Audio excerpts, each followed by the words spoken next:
Hello, I is back. What a week.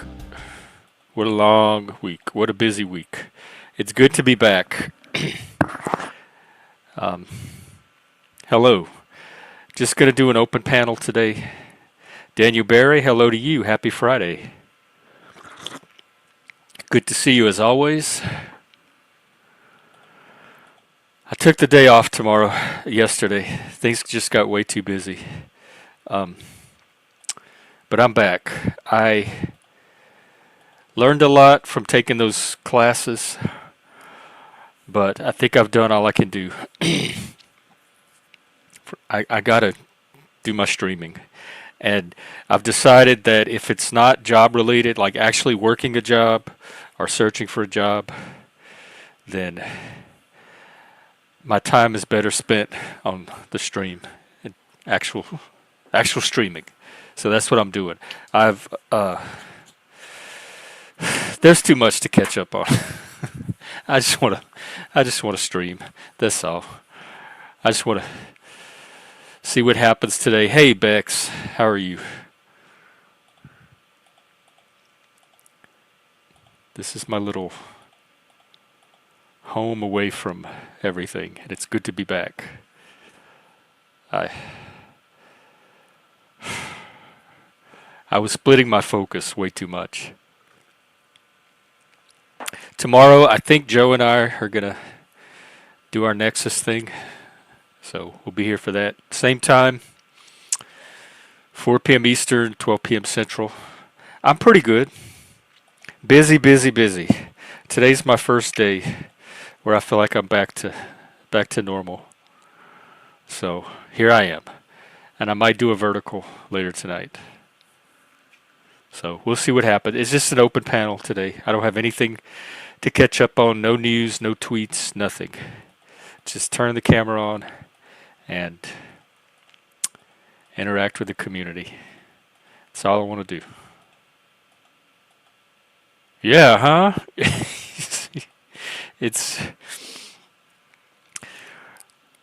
It really is a luxury to be able to play around on this YouTube as much as we're able.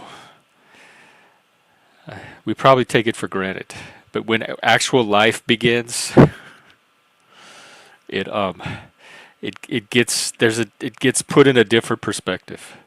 Busy for you too? I still want to hear about your meeting, your Wednesday thing, your business meeting. That's good. I hope it's a good busy for everybody. I just wasn't plan. I didn't plan for how busy could actually be. And I've been applying for jobs like crazy too. And so eventually I expect one of those to hit and take off, and that's going to pull me away from this too, in a good way. So when that happens, I'll still stream, but I will have to fit them in between real life work and priorities. So looks like there's a shift in the panelverse. People are moving on to in-person real life things, activities, productivity, hopefully. Hey, Plasma. What's up? Good to see you. Yeah, I couldn't stay away for too long. I gave myself a day off, and that's all I need. I'm back. So we'll see what happens today. If a panel doesn't form in the next half hour or so, I'm gonna go do other things. One thing I learned out of that class, or I guess I didn't learn it. I've always known it. It just got reinforced. Was to pay attention where I put my focus and use it constructively. And so I'm gonna try to use my daytime hours to focus on things that are gonna actually go somewhere. And so that's where I want to put my attention.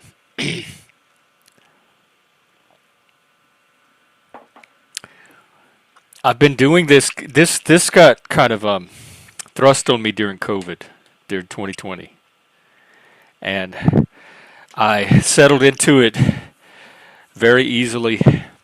Got really comfortable doing it, and kind of didn't really think about life outside of lockdown or life outside of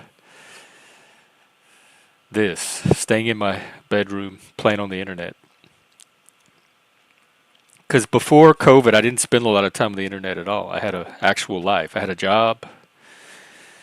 I had friends I would spend time with. We had a board gaming group, a regular weekly board gaming group. Hey, Atlanta girl. Oh, is it Friday the 13th? Hey, that's my day. I was a Friday the 13th baby. So, good. Maybe good things will happen today. Happy Friday the 13th to all of you, too. And I just got really comfortable with the new life, the new COVID virtual life. And I turned my back on the workforce. The main reason was because when I was set free to do things on my own, because people weren't working, there was no jobs. It was like stay home and don't work. Plus, I had lost my job 3 days before COVID. So once I started doing that, and I had all that creative freedom, and I was left to my own whim and my own talents, I was doing way better work than I had ever done at any job. So it was really hard to justify going back to a job felt like a step backwards. When I saw what I could do on my own, there was no way that any job setting was going to give me the opportunity and the support to accomplish was what I was accomplishing just by myself during lockdown and beyond. And so it made sense to continue to do that. And I still think it's the right thing to do long term. But I also turned my back on income and a way to pay the bills in the process. And I didn't really care because I figured down the road that would eventually come. It did not come, and now I have to go back and correct for that. So that's what the job thing's about. I am kind of having a good day. I'm having a good day just being back on YouTube. This is my new normal, and I'm learning that I have two normals. I can do a real life normal. I can do a job. I can do a social life. I could do everything I had before 2020. But this is also a normal that I need in my life as well. So I don't think I could just go back to the pre-2020 lifestyle. I have to be able to incorporate this some kind of way. And so I think the challenge for the next year is finding a in-person life and balancing it with this online life that I've spent the last 5 years building for myself, which gives me everything that my in-person life is not able to give me. And my in-person life is able to give me everything that my online life is not able to give me. And so the two of them combined is the perfect range of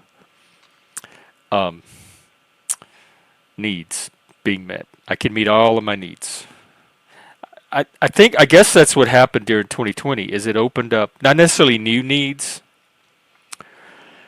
but it highlighted areas in my in-person life that I thought I was getting needs met, but not at the level that I actually needed them met. And so I had a far greater need for intellectual stimulation and social stimulation than I was getting from my life in Seattle at the time. Happy Friday the 13th, Hank. What a lucky day. Oh no. Was it COVID? I'm sorry. That's that was a significant year for a lot of people in many ways. It was life changing. I think people it kind of marked a before and after. There was before 2020 and after 2020 for a lot of people. Oh, I'm sorry. Lung cancer. Were you able to be there for her?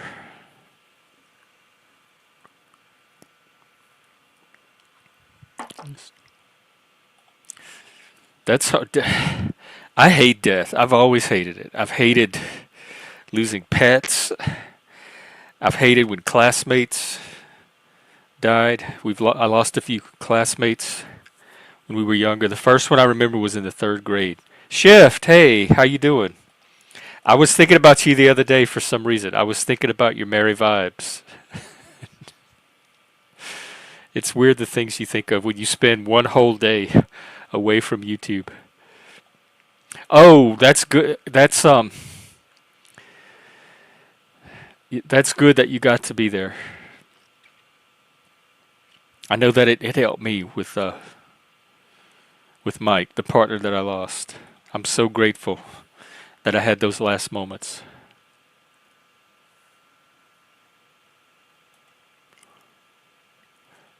When did you finish college? 2019? I had the opposite. Hey, Goblin. What's up? I had the opposite experience of 2020. That's when my life started to come together. I was spinning my wheels and just kind of wasting my time before that. And it showed me possibilities of what I could be doing. It showed me what my potential actually was versus what I thought it was from just working a job and trying to live a normal life. And so it opened up a lot of doors, windows and doors.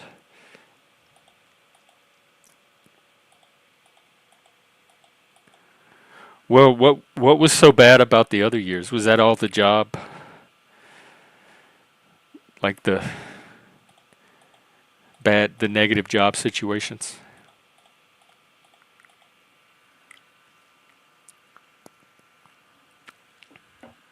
Yeah.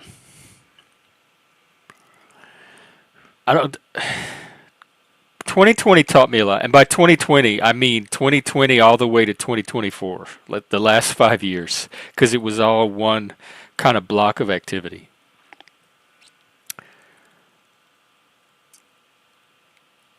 Um, it definitely reoriented my values, what was important to me. It expanded the range of things that I want to do with my life, potential that I want to actualize. It put me in touch with an amazing amount of people, an amazing amount of amazing people that I had no idea was even out there.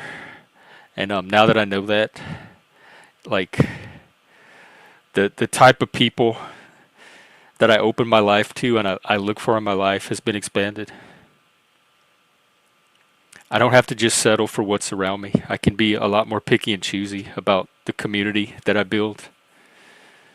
It just it for me personally, it was all the way around a net positive. Like I can't imagine my life without 2020, and it's nothing I could have foreseen or chosen for myself. It's just one of those things that we kind of all fell into, and then we had to reorient from there.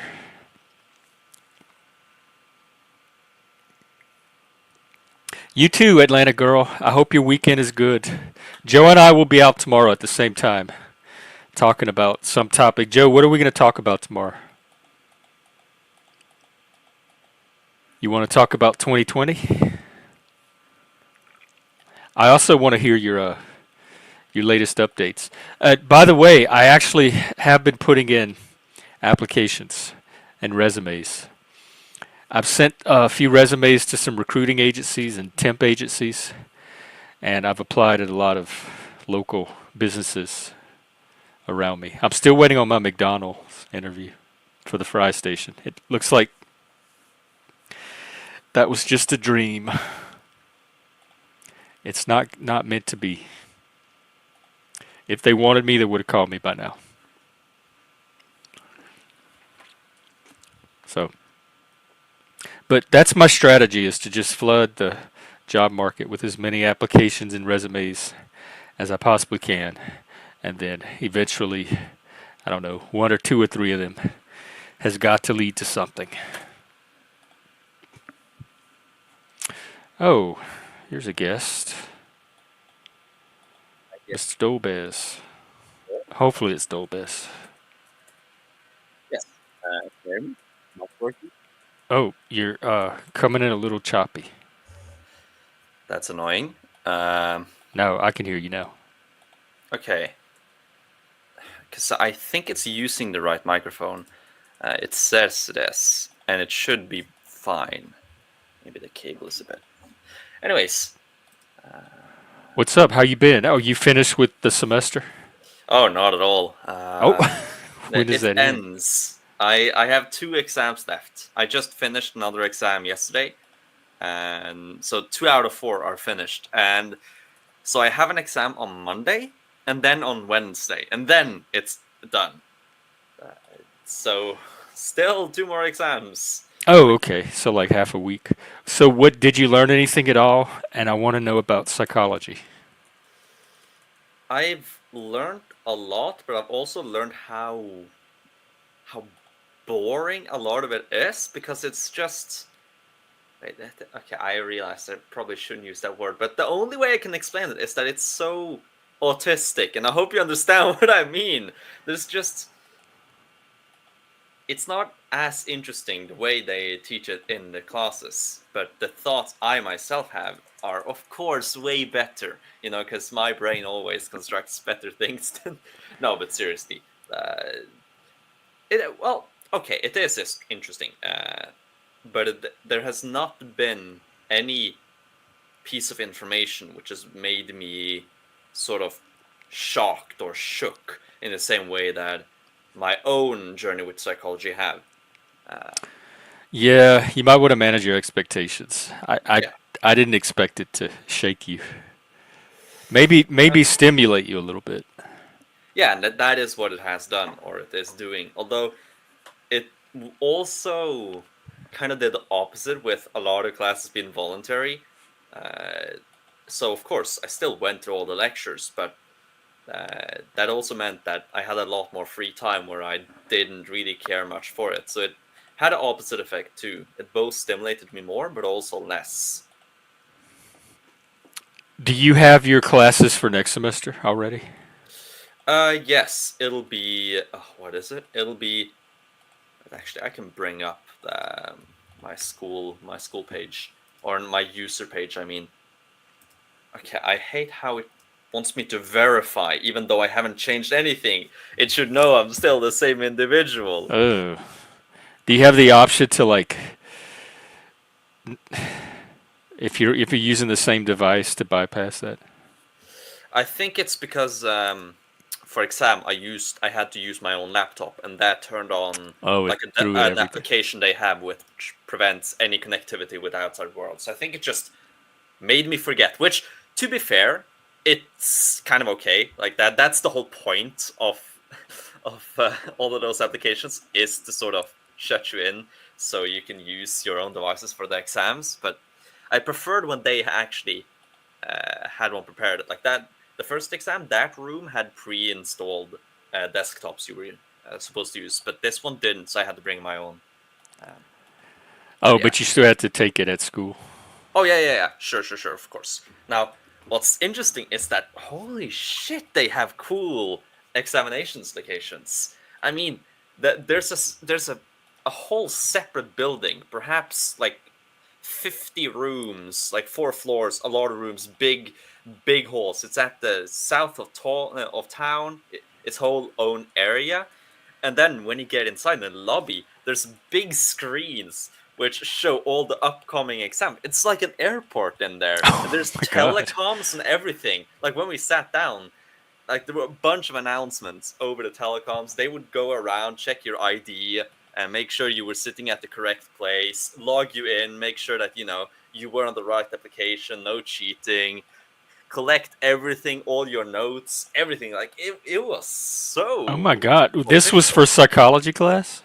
Yeah, well, yeah, but I mean, this is probably not the normal experience in Norway, but like NTNU is the most prestigious school. It's the biggest school, so it makes sense they have big advanced systems. But that was awesome. They have their own building just for exams, and there's a whole like speaker system all across the building, and the voice. It's the best like telecom voice I've ever heard. It was so clear and proper. It was awesome. That's that's weird. So you don't even go to your classroom to take your test? No, no, no, no. Well, maybe normal tests, but not exams. Exams are way more important. Like that there's a whole separate building in this in the top of That's town. just that is technocratic overkill, and they know it. Somebody's making money implementing I this love little it though. system. It's awesome. It makes me feel this is actually big. Like I know it's just a trick, but it feels awesome. I loved it. Ooh, That's a I'm worthy use of money in my opinion. yikes! My skin is crawling just hearing about it. Okay, I got the page now, so I can see the names. Okay, so I have the history of psychology and academic teaching. Ooh, Uh, then I have introduction to cognitive psychology, introduction to biological psychology and genetics. Because by the way, this school is really into genetics and biology. They don't take any crap from the woke on that regard. oh, Uh, they're literally the first thing in every single class is basically so men and women are different. How does this impact psychology? Like that, every single topic they mention how okay, so not up men. for debate. There's no protesters outside. Yeah, no, no, no. There's no protest. That even the most feminists in there are like, okay, maybe the professors are right.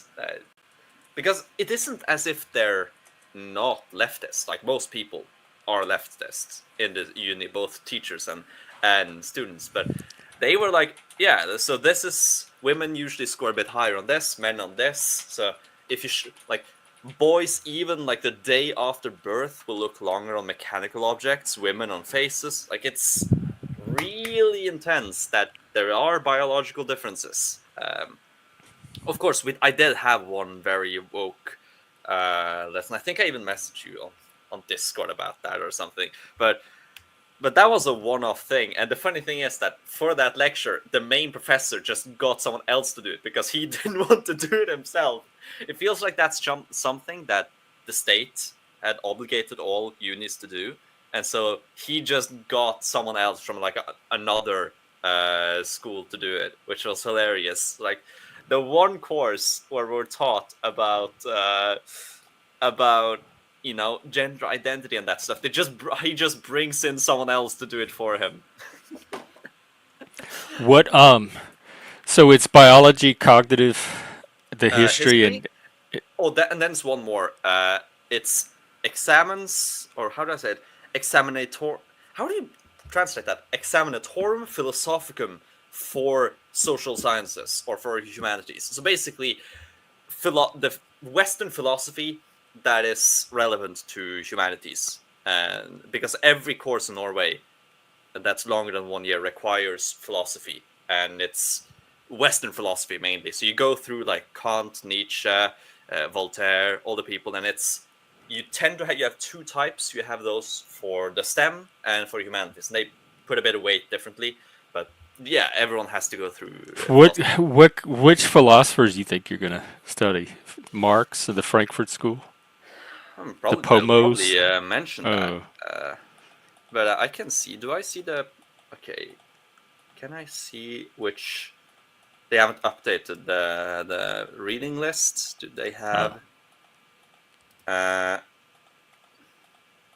okay, I don't think they've published it yet. I know it'll most likely talk about Kant. I mean, obviously he's relevant, but maybe I can examines. Let's ask ChatGPT.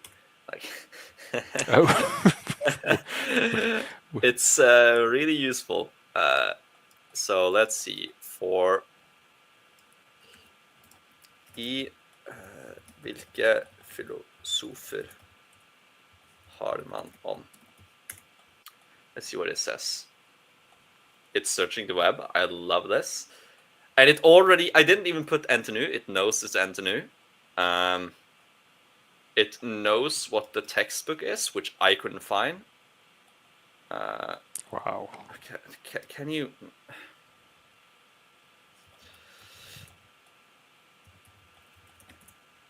But it's struggling to give the proper answer, which is so funny. ChatGPT, it can find information and then actually presenting it is like, horrible.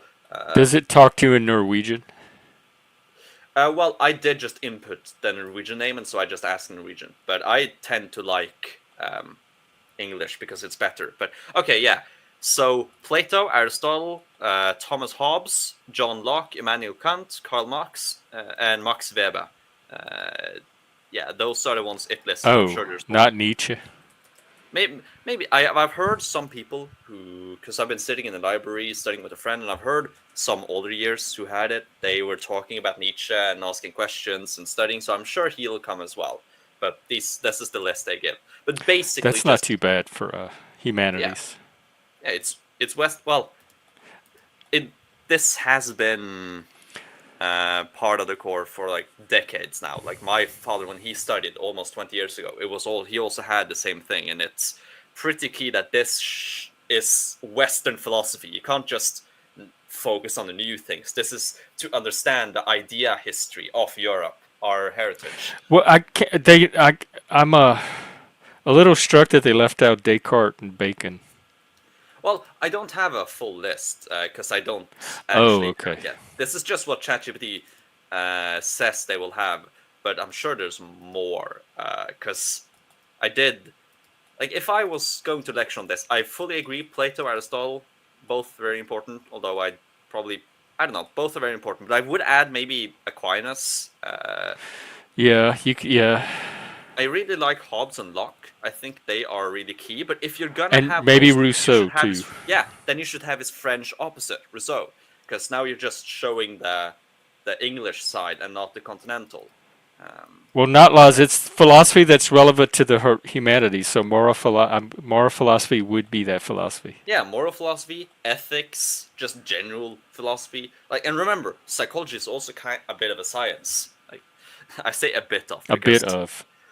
because certain fields in my book are not scientific at all, and they bring shame to science by saying they're scientific.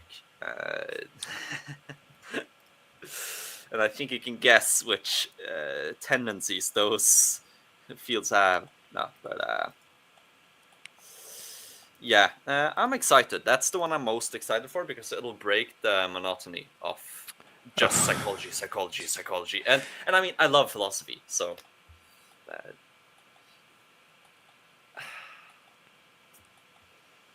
Yeah, so I'm really excited for next year. Although I have found that cognitive psychology seems a bit bland, at least what I've had yet, and the history and academic teaching of psychology also seems boring, but at the same time interesting. It depends on how in depth they go into the theories of the historical psychologies. So, like, if they just talk about the history itself, then that's really uninteresting. But if they connect it to more and stuff, That's the then most it can be interesting fun. part to me. Is how it got to be what it is today. Yeah, but they have to incorporate actually some teachings and theories and show what they believed, which not all histories do that. Like a big issue I had with history in say middle school. I didn't have it in high school because our high school history teacher was based and awesome, but in middle school it was basically just listing off events with no explanation of, well, how did these people think, how did they come to these conclusions, why did this happen. It wasn't really, yeah, it wasn't interesting and fun, although I still made it fun because I added a why, they didn't ask why, I answered it either way, but so, like, it can be boring. But I do think this will be interesting. I mean, the general caliber here at uni is obviously much better than in high school, and it is good. I'm not complaining really. My only issue is that in one of the fields, in one of the subjects, developmental psychology, the main lecturer was, I don't know, she was Polish. No, she was Czech, and she spoke horrible Norwegian, so it was really difficult to understand her. So I just didn't show up to her lectures because I couldn't understand her. It was Oh, wasted time, and that's really annoying because you know you do want to go to the lectures, and so I hope we don't have an issue like that next year. I guess I can look at the names of lectures though. just Uh, don't take the Polish people. Can yeah, do you have like translation devices or something that can? They sound pretty high tech over there. yeah. Well, we don't have. We're not that high tech. Oh, okay. It seems like all the lectures of next year are fully Norwegian. If I look at their names, they um they seem really Norwegian to me. Actually, wait, no, okay, that's a Chinese Norwegian. It's yeah, because the last name is yeah. So yeah, it'll all be Norwegians, it seems. Which I have nothing against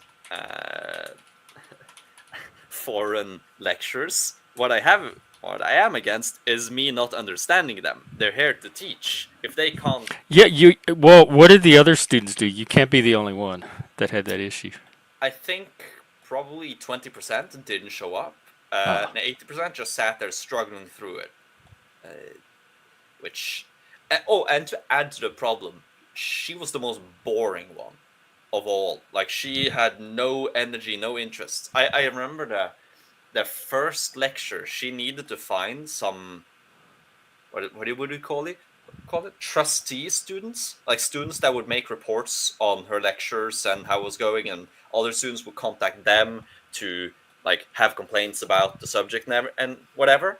It's like, but nobody volunteered, so she just stood there in silence. I really need help.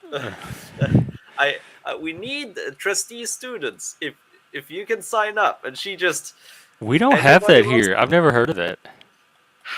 Maybe it's a Norwegian thing. Trustee students. Yeah, I don't know if that's the actual translation, but specified students which other students are going to contact about troubles with the teacher. We elected that all the time in elementary school. Even you would elect one fellow student to be sort of the one you brought your complaints to, who then brought it up further, and then they would have a council uh, with all the other elected from all other classes that would then No, we didn't actually. have anything weird like that. Students showed up and went to class and went home and did their own work. They didn't babysit us that way. Yeah, well, is it babysitting? Isn't it the opposite, that the students actually learn to have power and vote democratically and choose delegates and representatives and have For what? councils once every year? I don't I know don't know why why. you need why you would need that to attend classes. I don't. That's a relationship between you and the professor, and it's very self-directed. I don't understand why other students need to be involved at all.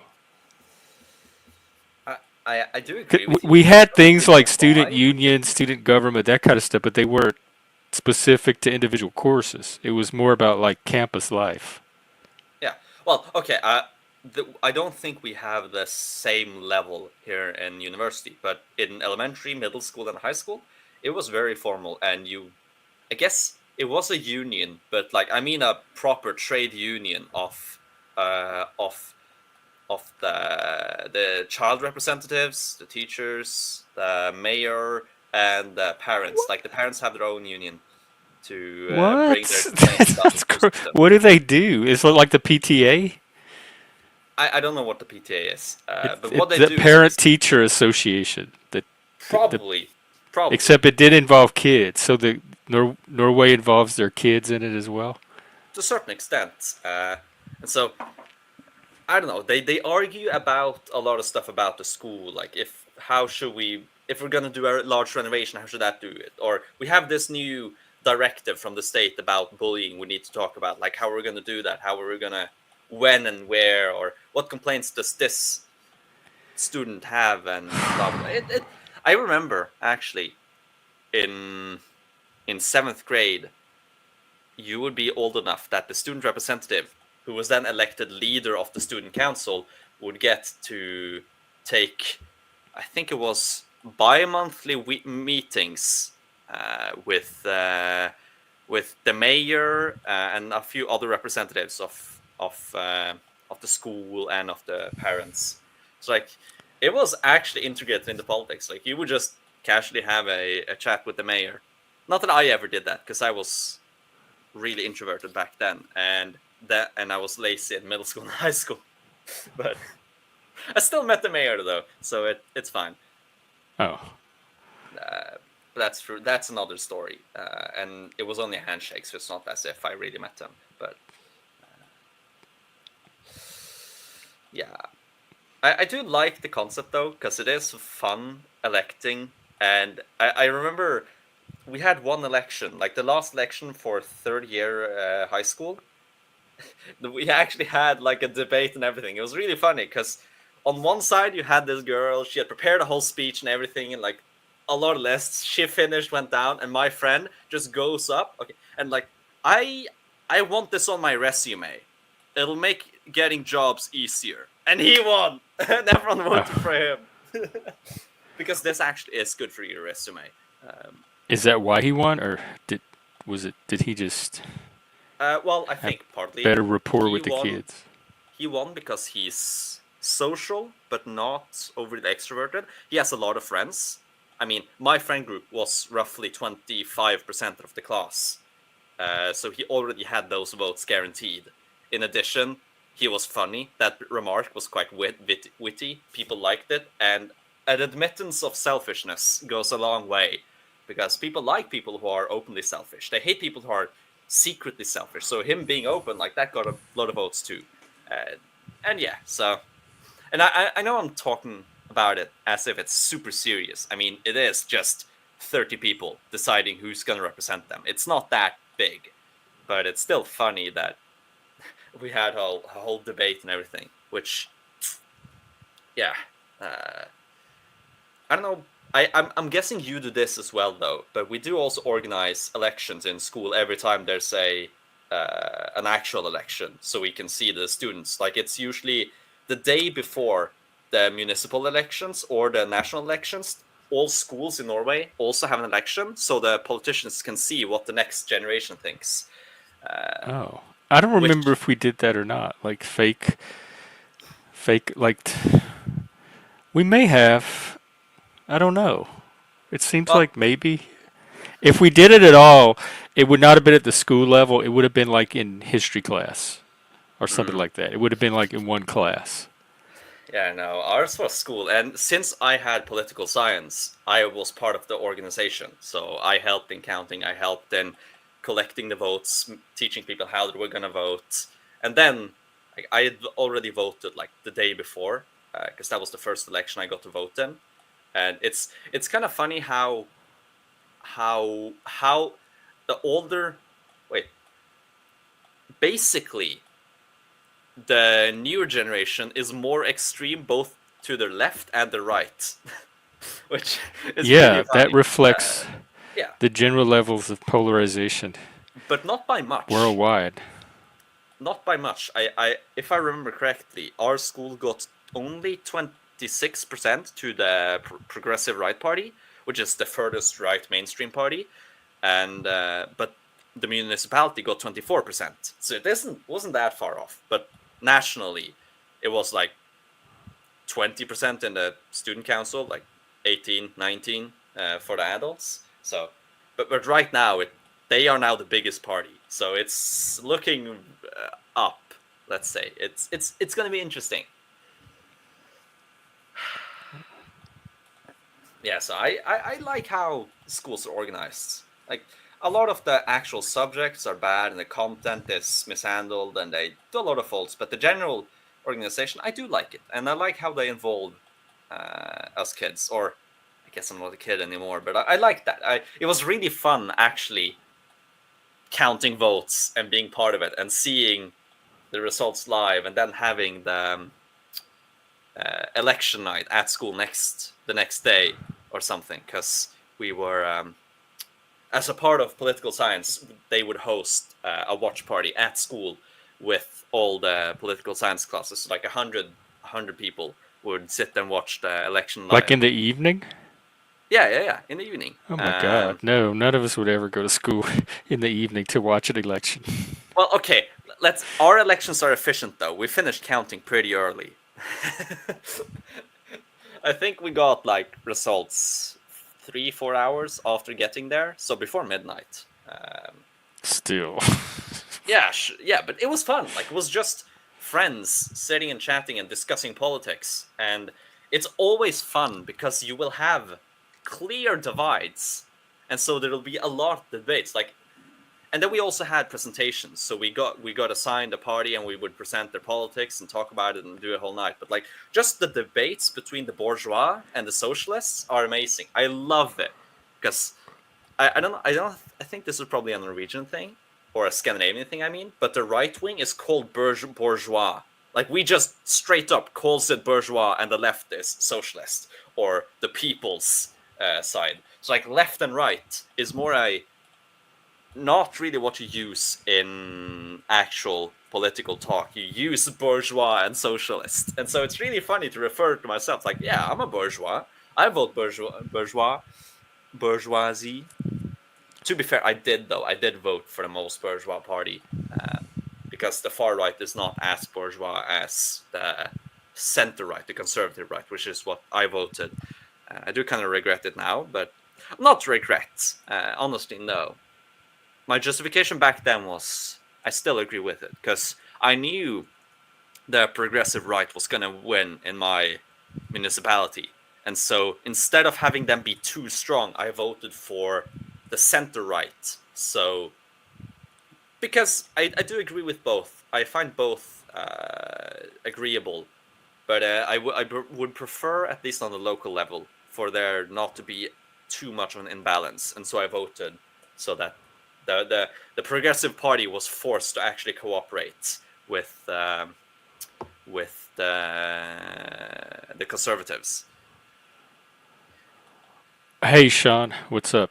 Are you Do we have you today? I think he left, Jeff. Oh, I Yeah, guess he he did. I left. guess we don't. We don't have him today, so I'll just continue rambling. And I hope nobody is against that, because if they are, I'll ignore it like a good bourgeois, and I'll just continue rambling and selling my stuff because I don't know. I'm in a good mood now. I like talking about politics, especially when it's politics that's not as divisive. Even though I just talked about the divide, but like I, it's interesting, and it's just I don't Hello? know. I Hello. Hey, are you here? Hang on, I guess. Hello? I think my internet's pretty bad. Can you hear us? We we can hear you, Sean. Can you hear us? Hmm. Well, we can hear you. That's an issue. Usually it's the other way around. Goblin, why are you black pilled? I'm interested in that. Well, Sean, if you can hear us, we can hear you. Oh, by the way, on something interesting, Jeff, the a lot of new parties have popped up. Like I think in the past 3 years, at least 10, no, not 10, 5 new parties have been created or been begun becoming big, and every single one is either on the right or in the center, and they're growing. And I think it's mostly a lot of people from the left who don't like the traditional right parties, and so they're creating new ones. So, for example, our party Conservative is well, it's basically MAGA. It's a party that's imported MAGA, and it has now around 2%, 2%, which is huge. It was created by the left? No, not this one Oh. particularly. But I'm just talking about new parties in general. But this one specifically is old, but it's okay. It's not MAGA because Norway has gotten a lot of American import parties, but they're usually all like mostly below 1%. But this is the first one in a while that has gone above 1%. Like I believe the major American import parties we have is Conservative, which is well, imported neocons mixed with Trump, basically. And we have Demokratene, which is imported Democrats mixed with Trump. We have the Liberalists, which is imported Libertarians.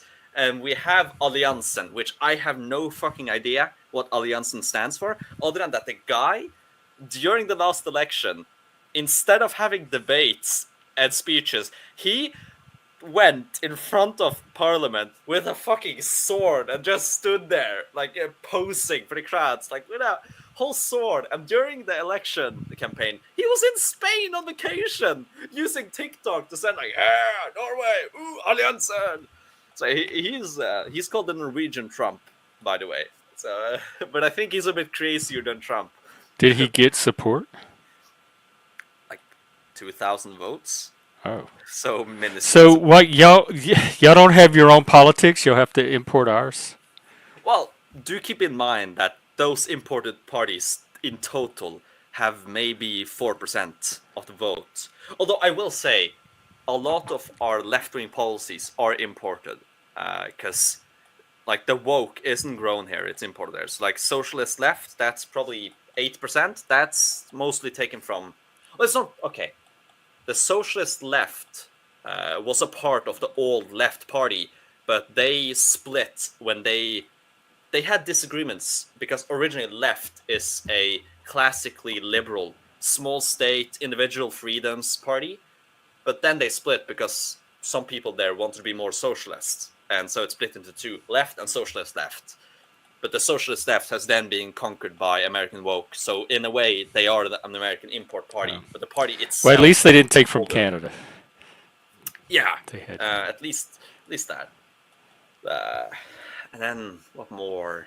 Well, I guess you can say that the progressive right party is also imported from America, but it was founded in the 80s, and so it has evolved and been its own thing. But actually, you should it's now called the Progressive Right or Progressive Party, but back then when it was founded, it had a really long name. It was the Party of Anders Lange, who stands for lower taxes and cuts in polls cost or whatever. Like, it was really long, like legit lower taxes, less polls, like or tolls. I mean, not polls, less tolls. Less tolls, lower taxes, but now it's just called a progressive party. So you were telling us about the like all the immigration, the crime statistics that had just come out. We have more than 2,000 homeless. I'm guessing the 2,000 homeless in Oslo alone. I don't know how many we have. What's the homeless rate of Norway? Well, I wouldn't go by not laws. He makes stuff up. Yeah, Or sure, but it's a combination of making stuff up, trolling, and taking his talking points from some left social media somewhere. I would not call him a reliable source. Yeah. He's actually, I don't want to read government reports to find out about homelessness. I don't need to do that. I don't. It seemed like it would be cold to be homeless in Norway. Oh yeah, it is. It truly is, which is why, well, it's difficult to be completely homeless in Norway because, well, we are a Christian nation, even though the rate has gone down. There's still a lot of charities and state-sponsored options, and so, like, you're gonna have to struggle to be like homeless truly for days on end. I think. Like, there's a rotation. You have, like, clipping cards. Like, there's not enough places in the sleeping halls for you to sleep every single night, but you can have, like, 10 times a month or whatever. Like, we have the solutions, which worked fine when the problems were few, but as the frequency of all of this is higher, it's straining our budget. But, charity organizations, soup kitchens, everything is, yeah. So the rate is going up? Well, I'm guessing it has because of immigration. Like, because... Oh, okay. Yeah, I'm guessing. So immigrants are coming here with no place to live? Yeah, yeah. Well, of course, That's why humans, would you go to a foreign country with nowhere to live? Like, how is that better than what you're leaving behind? because we give them free money. Not enough to get a place. Well, those are the outliers. But I mean, the the majority of homeless people I see in Oslo when I walk through, they aren't actually recent immigrants. Okay, I see a lot of Palestinians, but they are very specific in the plaques and everything that, oh, my son is broken arm shot by Israeli, and someone like, is this homelessness? Is it just for gathering money? Like, I don't want to think about it because either they're really suffering or B, they're exploiting suffering, and the implications of that are both bad. But the majority of homelessness in Norway is gypsies because nobody wants to house them, not even the charities. Oh, I thought they were nomads anyway. Like Yeah, they. but some people don't want to be. Actually, I have no idea. Maybe they're kicked out of the tribe. Maybe not. But yeah, I think a majority of homelessness I see and I've seen through my childhood is gypsies, and that's legit the only place I've seen gypsies ever. I've never seen an actual nomad gypsy colony. I've only ever seen homeless people, which is kind of sad, honestly. But yeah, so. Well, where do humans get homes, Gordon? They don't just like people. You have to either build you a home or buy a home or rent a home. You don't just. There's not just homes lying around that humans can just go and acquire for themselves. At least not in modern society. Is housing a human right? I don't know. Well, I. Why do you ask that question? And yes, two of my best friends are. Although I don't consider them colored. I consider them Norwegian because I care about culture, not color. Like my friend who's ethnically South Korean, he's more Norwegian than me. He grew up adopted by two Norwegian parents. I'm half Swedish. He's more Norwegian than me. I don't think of him as South Korean. He's Norwegian. And my other friend, he's half Norwegian, half Colombian, Native American, by the way. So like, but I don't. He's not Native American or Colombian in my eyes. He's Norwegian. He's growing up in Norway. He speaks Norwegian. He's culturally Norwegian. He shares my values. Like, why does it matter his skin? Like, Yeah. if he shares my values, he's my tribe. If he doesn't share my values, he's either neutral or a foe or someone else. But he's not like, it's the values, the culture, the beliefs, the traditions that matter. Uh,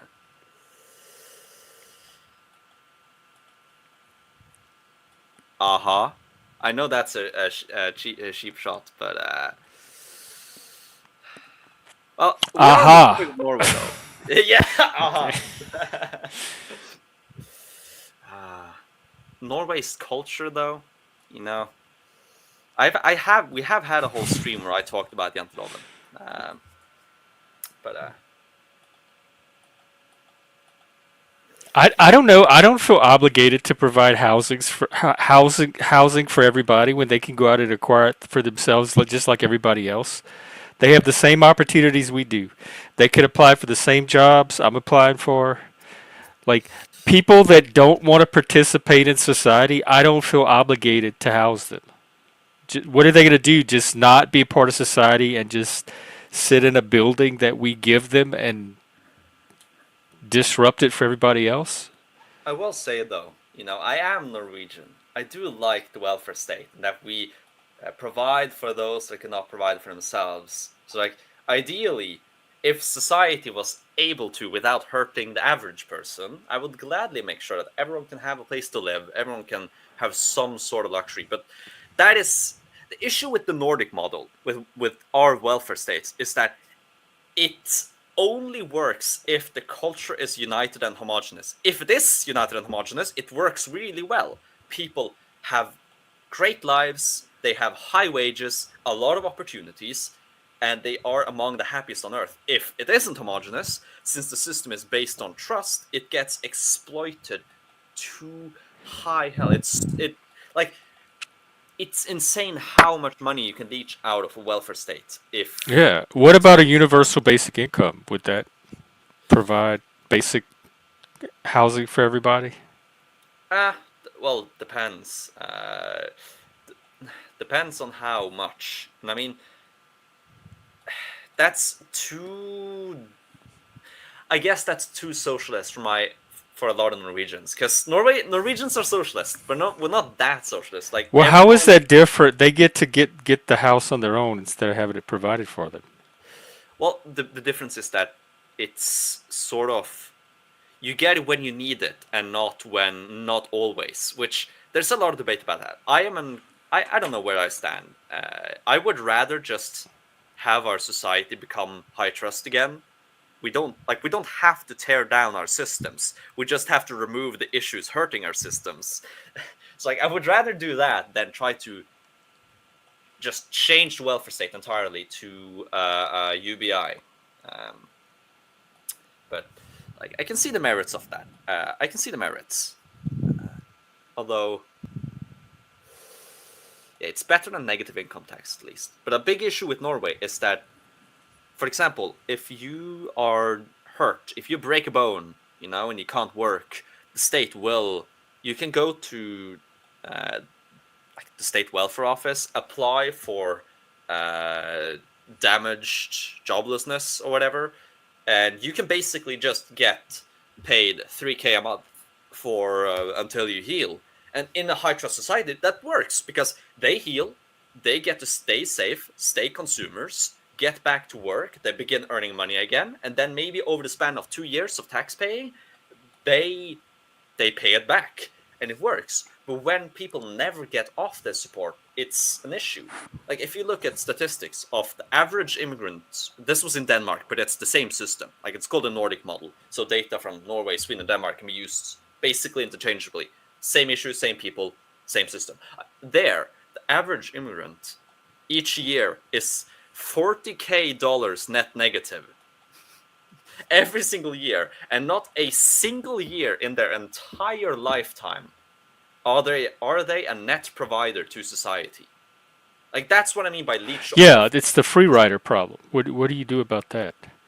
And we have that in America too, but Well, it what you do takes with forever to get approved. Like you could be out of work for years just waiting on the disability to come in.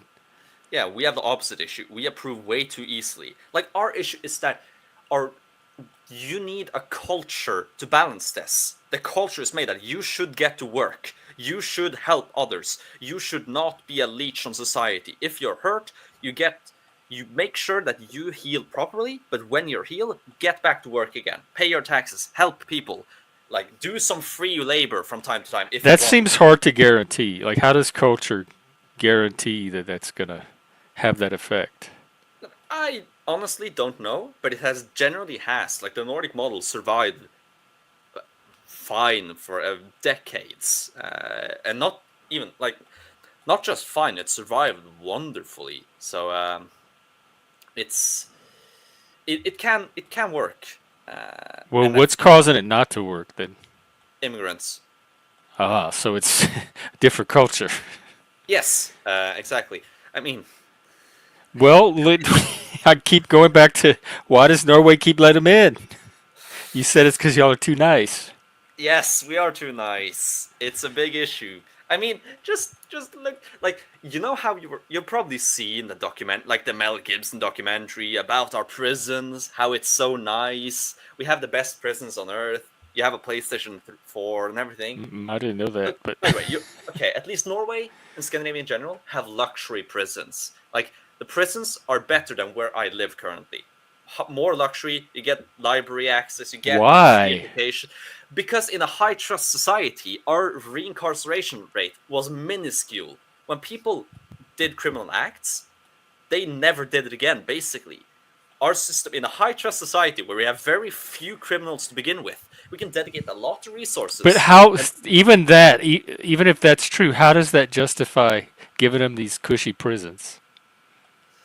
because our philosophy is in what is it called? it's healing or reintegration and not punishment. We don't want to punish criminals. We want to make them proper citizens again. But the issue is By that that giving them has PlayStations and luxury yes. prisons? Well, don't judge the method if it works. Up until immigrants, basically, that system worked. Are you planning to take criminal psychology at all in any of your courses? I no, I don't think so. Oh. Because I don't know. But like the big issue is that this system was made when we had very, very few criminals, and so it worked. However, I still don't understand. I think it's great to have a small amount of criminals, but then how does that justify rewarding that small amount with luxury? because you're punishing them by isolating them from society and from. But you can do that without the PlayStation and all the other fancy stuff. You don't have. They don't have to have the 5-star Club Med prison treatment. But it's also made to you need to like the system. You learn to like the system as a criminal because it genuinely wants you to succeed. At least that's what they portray themselves at. And I mean it works, or it worked when the criminals are Norwegian. Now it's like, have you looked? Did I mention it to you? I don't think I did, but for every 1,000 Somalis in Oslo, there's 2,000 criminals. Yeah, you did. You said yeah. Okay, I did. Yeah. So we have a big issue, and like criminality has jumped by a lot, but the budget of the police has basically decreased because it has stayed the same for 5 years. However, inflation has increased by like 30%. So in practice, the police budget is down 30%, and we have way more criminals. So I don't know what we're doing. And another issue is that the police just don't arrest people anymore because they don't have the capacity. Like a lot of crimes are just ignored or reported and never done anything with. And another issue, a big part, maybe in the majority of crime in the big cities are by underage kids, so we legally can't punish them. You don't have juvie? Like kids just get to do crime for free with no consequence? I do think we have some systems, but that's also that also is maxed out its capacity. Do the Somalis speak Norwegian? Sure. I at work, I had a Somali coworker. He spoke Norwegian. They mostly learn to speak Norwegian, and most people integrate decently well. I won't say well because they don't, but most people integrate decently well. But the proportion of people who don't integrate well is decently high, and those who don't integrate are also a big detriment. And it's also kind of a sad reality that even those who integrate tend to be economic net negatives on society because they're simply not producing enough to outweigh their negatives or their costs.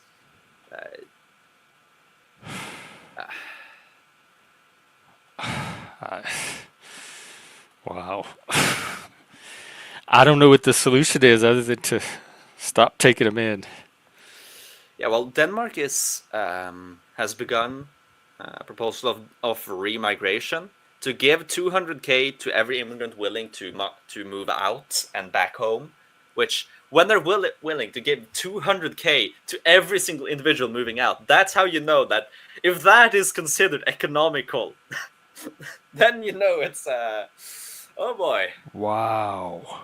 So yeah, and I just hope a lot of people take it because like it's better than any alternative. Well, the best alternative is that they fully assimilate and integrate, and then we just have a population boost. You know, that's good. That would be the ideal, but I don't think that's realistic. So then you're taking a loss every time. It seems like a counterproductive strategy.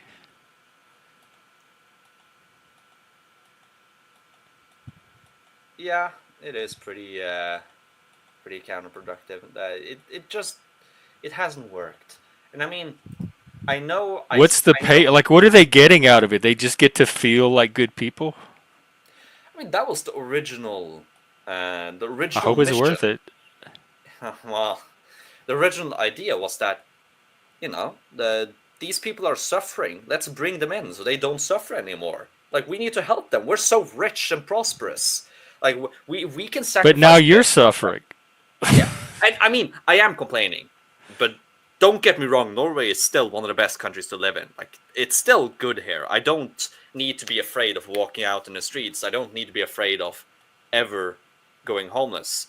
But like, it has gotten worse, and it's trending downwards, and I it's a don't big. understand why somebody would willingly take on suffering themselves because other people are suffering.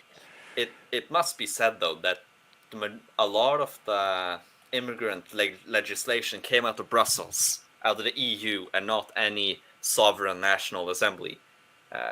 Most of the nations of Europe just signed and agreed with the EU plans, which, indirectly the EU is elected by the people, but it also has its own agendas and beliefs and ideologies, and so this isn't entirely. Uh, well, actually, the big problem, or the big annoyance, is that Norway voted no to the EU twice in its history. We were asked twice, we voted no twice to join, but we are literally, if you look at every single country on Earth, Norway is the country that follows the EU laws the best, and we're not a voting member. It's like we get the worst of both sides.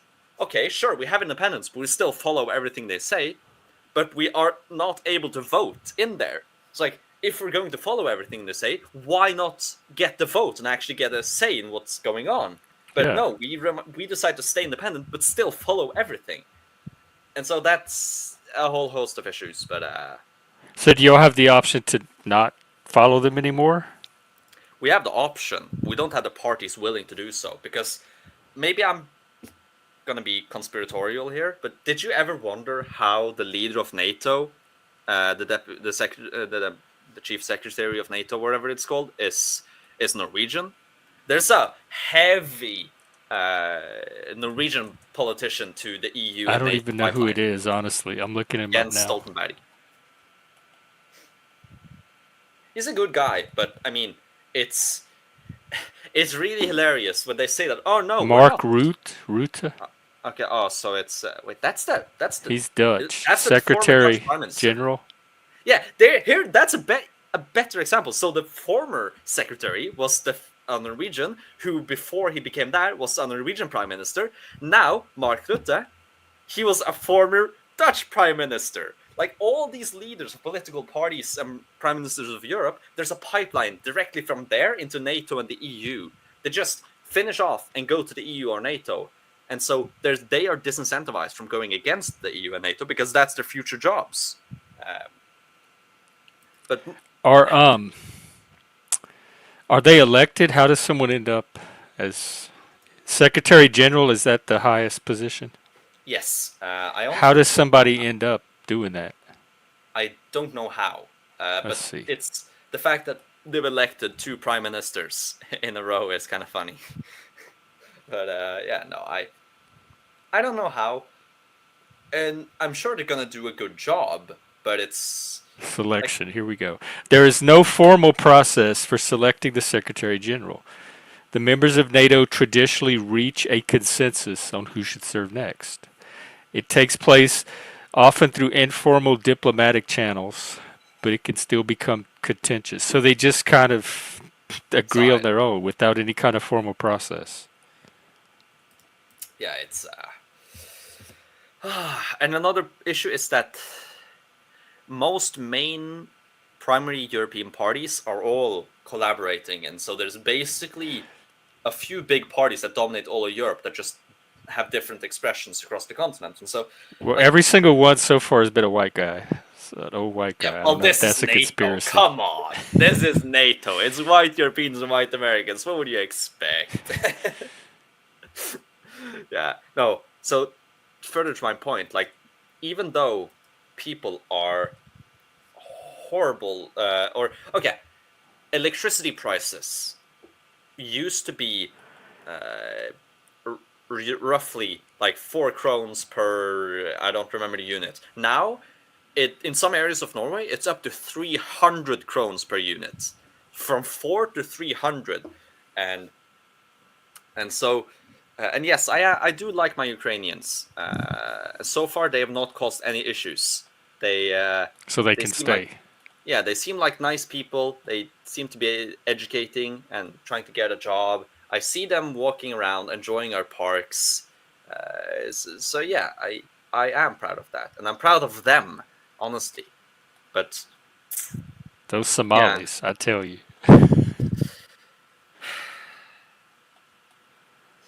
I almost said that there's some good Somalis, but I think that's too.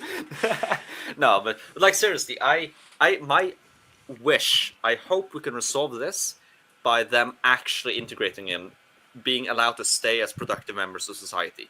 Because, like, if that happens, we just got 1 million free people who can work and contribute. So that's good. I just, They don't seem to be doing that though. yeah, they don't seem to. So that's more a utopian dream. But that's my wish. So, what's more likely? What Norway should do, and here's where it gets more controversial, is, well, stop all further asylum, so refugee migration, and if you commit a crime and you're not a citizen, expelled. That's what they should do first, and then you can begin talking about the legality of expelling citizens, because a lot of these have received citizenship. Because, of course, in Norway, it's now easier to become a citizen if you came as a refugee than if you came as a legal immigrant. So, if you want to go to Europe, Norway, and become a citizen, you should say you're fleeing from political persecution, because then it's going to be easier than if you So came just for lie. work. Yeah, it's that's also another issue. I don't understand why. Like, it should be harder to come and become a citizen as a refugee, because you didn't go through a selection mechanism. If you come as a legal citizen or legal immigrant, applying, giving papers, having your visa, like, you go through a selection mechanism already. But if you come as a refugee, there's no selection mechanism. So it should be harder for you, because Norway needs more time to understand that, okay, maybe you're good. And maybe this is also controversial, but honestly, you should have a tax criteria for becoming a citizen, because, like, the welfare state spends tax money on you. If you cannot give tax money back, then do you really deserve to be a recipient of the welfare state? And so the welfare state should be more strict and be primarily for citizens, because that's the original idea. It was just never defined as for citizens, because we only had citizens. We were a homogenous society. So why would we have to talk about citizens and non-citizens? Everyone was a citizen. But now, make it more strictly for citizens, and then offer up remigration, like Denmark. Give a lump sum to move out. And naturally, the non-citizens who are addicted on the welfare state, they will have no money, and they will be forced to take the remigration. They will give a lot of money, enough money to start life again in a new place, and they'll likely also bring their education back. Like, how valuable? Like, if you're, let's say, the new Syrian government right now, how much, like, they would profit so much if they could just get 1 million European educated Syrians back. Like, bring back, even if the person didn't finish high school, just that alone is worth its weight in gold in the countries they came from. So, like, they would be able to do well in the countries they came from. They get a lump sum, and they also benefit from having lived in Norway for quite a while. It's like, it's a win-win. Well, it's not a win-win. They want to leech off more, but I can understand that. I don't fault people for exploiting a system. I can be annoyed at you. I can be angry at you, but, like, that's. I do. I fault people for exploiting a system. I guess They're benefiting from a system that was created for other. Yeah, but I guess that's to be used other than it's being used. Well, I also And blame they're gaining an ourselves. advantage from it at the expense of everybody else. Yeah, but I also blame ourselves for not thinking about this. Yeah, If we, I would. from the That's where I beginning, put the yeah, locus. if we from the beginning had defined that welfare state is for citizens only, we would never have this issue. Like But y'all never. still would have taken them in because y'all would have said, "Look at all the poor, suffering people. We got to help them." So I Yeah, don't we think would. that would have stopped you from taking them But in. then, but the legitimacy of sending them out again would be higher. No, but, no, but it would be marginally better if we have clear definitions on who should get welfare state and not, because then you can have legal actions if we find out that a lot of non-citizens are receiving free tax money. So it would make the issue easier to solve, but it wouldn't prevent the issue from coming about because, yeah. I'm gonna go get a glass of water, so you just entertain the chat for like 2 minutes. Okay. And then we might have to switch off when you get back so I can go pee. All right, chat. Let's see. Not lies. I have no idea what you're talking about. I'm just gonna ignore you as usual. Oh, Pine Creek Doug. He hasn't been around here in a while. I wonder if he's still on YouTube. Check his channel. Okay, that was less than 2 minutes. Oh, okay. I'm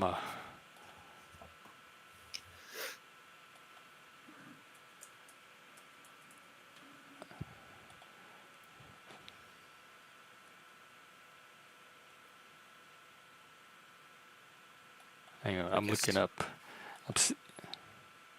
You're looking up what? Yeah, he's still around. He still streams. I forgot all about him. Pine Creek Doug.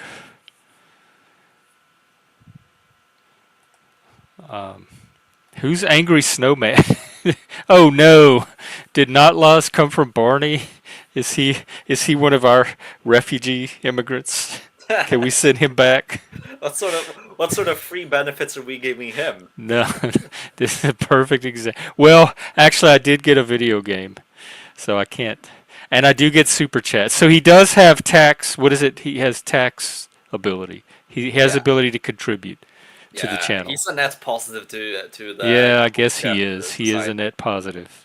Darn him.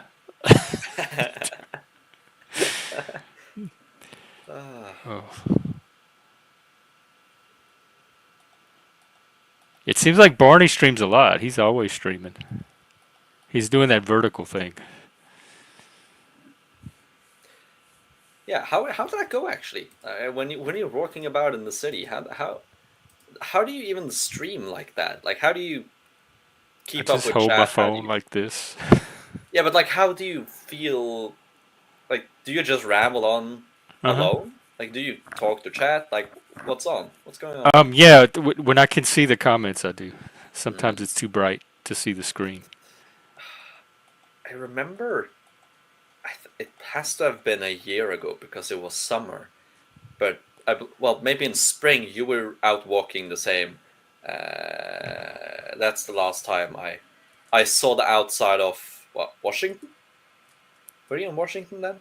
Do you still live in Washington? I've been in here. I've been here for 15 years. Yeah. Okay. Yeah. Then it was Washington, which 15 years. I thought it was less. I thought it was like recent, like because the way you talk about it makes it sound recent. But I guess for you that is pretty recent. But for me, it's ancient. Oh. Well, okay, don't take it the wrong way, but 15 years, that's like three-fourths of my life. Yeah, you're on a different timeline, like sense of Yeah. time than I am. The last 5 years feels like one giant block of time. Okay, to be fair, it does that for me as well. But I think that's more about the situations and circumstances and everything, but not. It's Oh my different. God, what doctor stuff? Am I gonna have to start feeling pity for you? Oh, did you see the meme that after the Assad regime fell in Syria? Like, there's so many memes on Twitter. Like, Assad flees to Russia and is expected to begin being a practicing eye doctor again. And all the comments are like, of course, the one Syrian who's an eye doctor doesn't go to Europe. Wait, what happened? What happened? You know, the Syrian regime collapsed. Yeah. And the leader, Assad, he was, before he became the dictator, he lived in Britain and was an educated eye doctor. Oh, I didn't know that. Yeah, and then all these memes are he is now going to go back to Moscow and just work as an eye doctor there, and everything is like, why did the only doctor, Syrian doctor, not come to Europe? Like, oh, Oh, does Europe need eye doctors? no, but it's just the general that you want. Well, every single government has said that no, these immigrants are integrating. They're sending their doctors, lawyers, and engineers, and people are not buying the lies. And then the one Syrian doctor ends up in Russia instead of Europe. Which, I mean, I know why it's in Russia. Why are they sending their doctors and stuff? Is Somalia sending their doctors? No. Oh. But that's the claim. Well, actually, some countries are sending their best. A lot of other countries are not. Like, for example, India and Pakistan are generally sending their best. Why do countries send their best? What's the advantage of that? Because Europe and North America are the best places to live, and so I know, but why would a country voluntarily give us their best? Okay, well, it's not as if they are just, the possibilities are there for citizens to move out, and a lot of So the country's not necessarily sending them.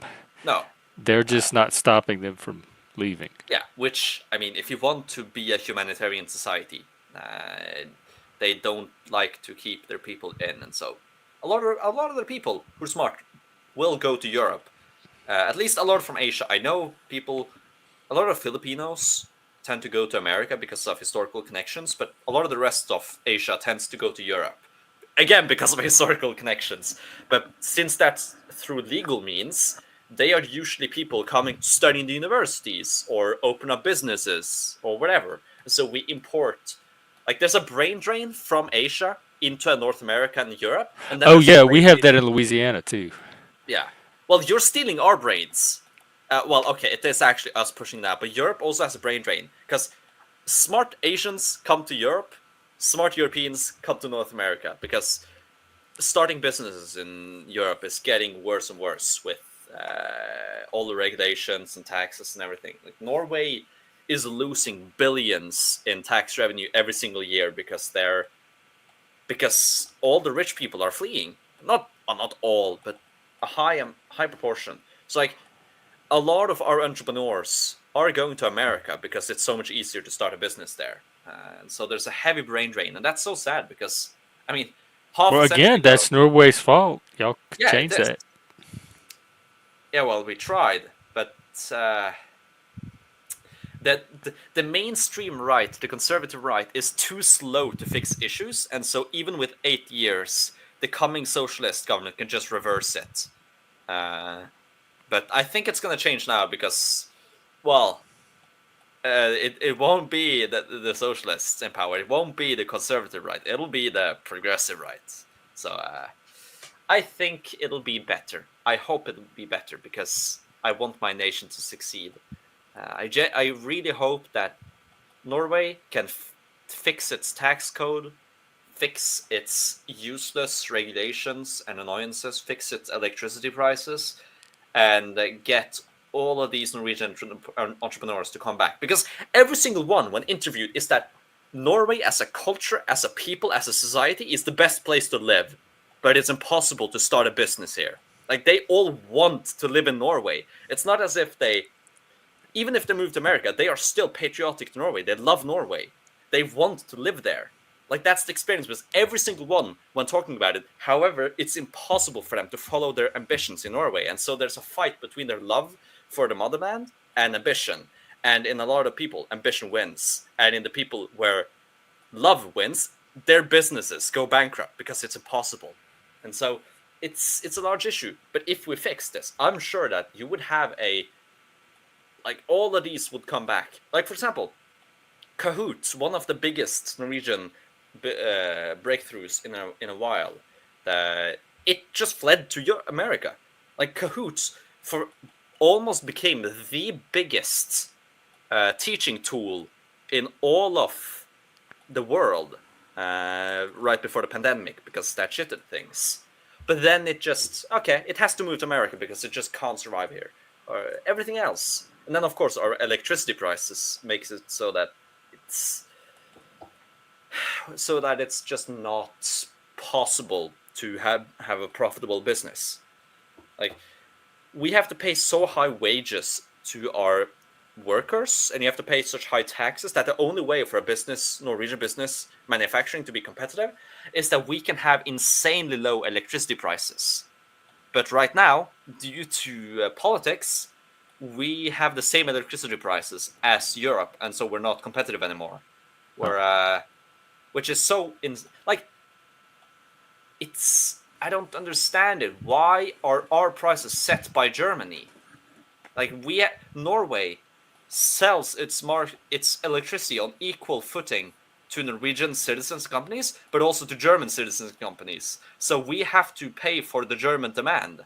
It's like I am genuinely for free trade, but you have to have some common sense and realize that at some point you have to be a bit protectionistic. Like the electricity is the source of everything. It's the core of every single industry. If it is cheap, everything else is cheaper. If it's expensive, everything else is more expensive. It's the one thing where you should be protectionistic, where you want your own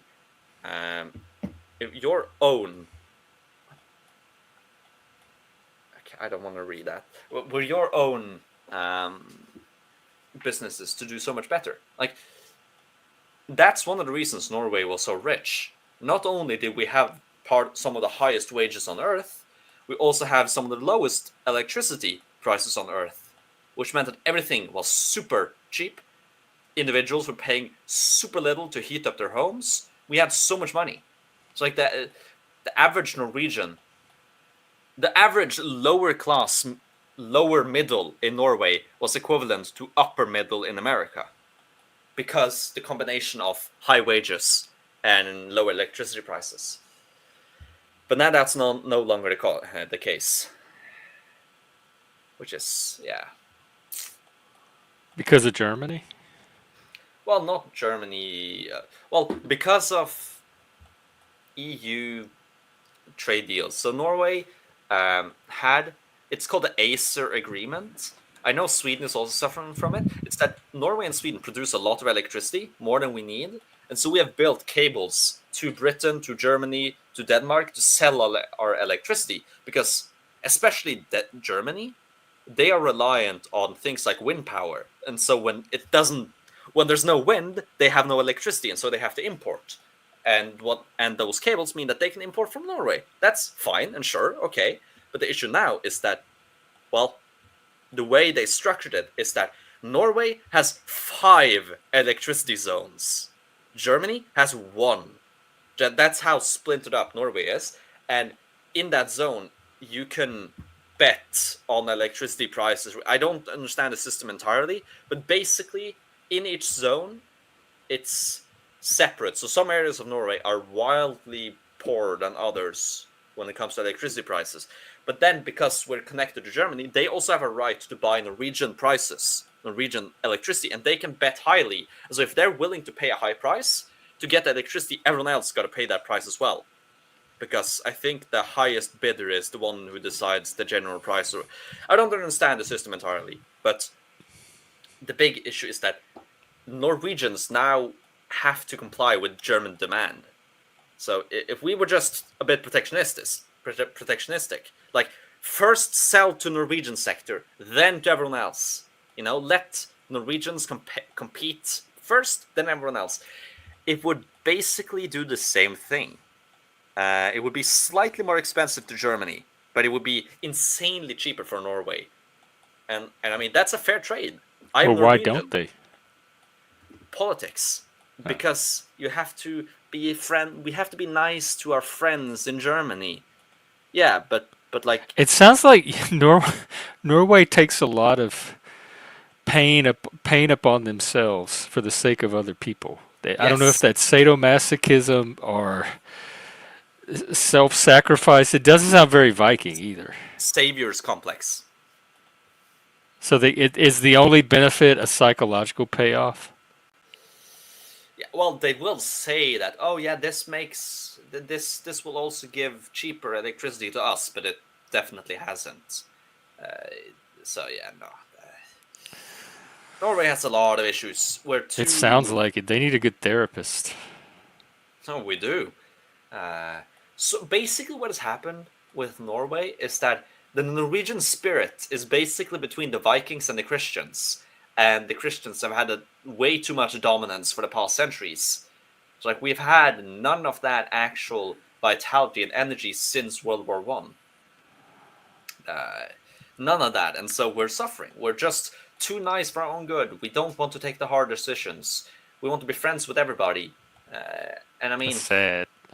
like, there's a reason the Nobel Peace Prize is given in Oslo, Norway, and that's because when the Nobel Prizes were made, Alfred Nobel, he decided, oh, Norway is such a nice and happy country. You know, they have no enemies, and so they would be the perfect country to award the peace prizes. But that kind of shows that this has been a century-long problem. Okay, it's not a pure problem. It's really good to be nice to people and be a nice country. Not at your However, own not if you're exactly.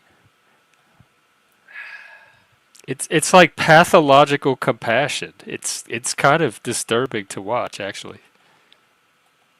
I do agree.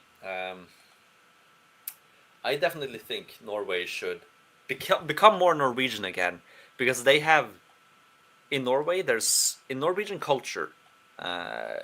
There's basically a fight between Janteloven and Per Gynt, basically between the ambitious young lad who's energetic, chaotic, unstructured, willing to go on adventures, sacrifices to achieve his goals, and on the other side you have that don't be different. Everyone is equal. Everyone has the same value. You do not stand out. Do not Oh make yeah. others do harm to others. That's a Like, Scandinavian thing. yeah, at least to the extent it is. And those two forces have been fighting, but traditionally, or in recently, the Janteloven side, the don't stand out side, tends to win. And so Norway is very much about this kind of spirit, whilst the adventurous side of Norway is kind of forgotten, which is so sad because, like, Norwegians were the first to the South Pole, first to the North Pole. We explored the Arctic. We crossed the Greenland for the first time. We crossed the Bering Strait. Like, I don't know if that was a strait, but the straits across the ice north of Canada. Either way, like, Norway has this energy. We've done so much. We've done that. Our constitution was the fastest written constitution in the world. We formulated a fully functioning humanitarian proper constitution much faster than any other country under pressure. Like, and then go back, of course, you have historical Norway, but like, there's so much where there's so much we can do, and that side of Norway is forgotten. That side of Scandinavia, honestly, has been pushed down, which is so sad. Yeah, it is sad. Uh, So was that more a product of culture than genetics? Don't you have those Viking genes you could tap into? well, sure, but Vikings and Germanics are among the most egalitarian people on Earth. Like, they allowed women to fight as long as the as long as the woman was competent enough. She could go out and fight. You know, she could be a warrior. She could go out and kill. Everyone is equal if you're competent enough.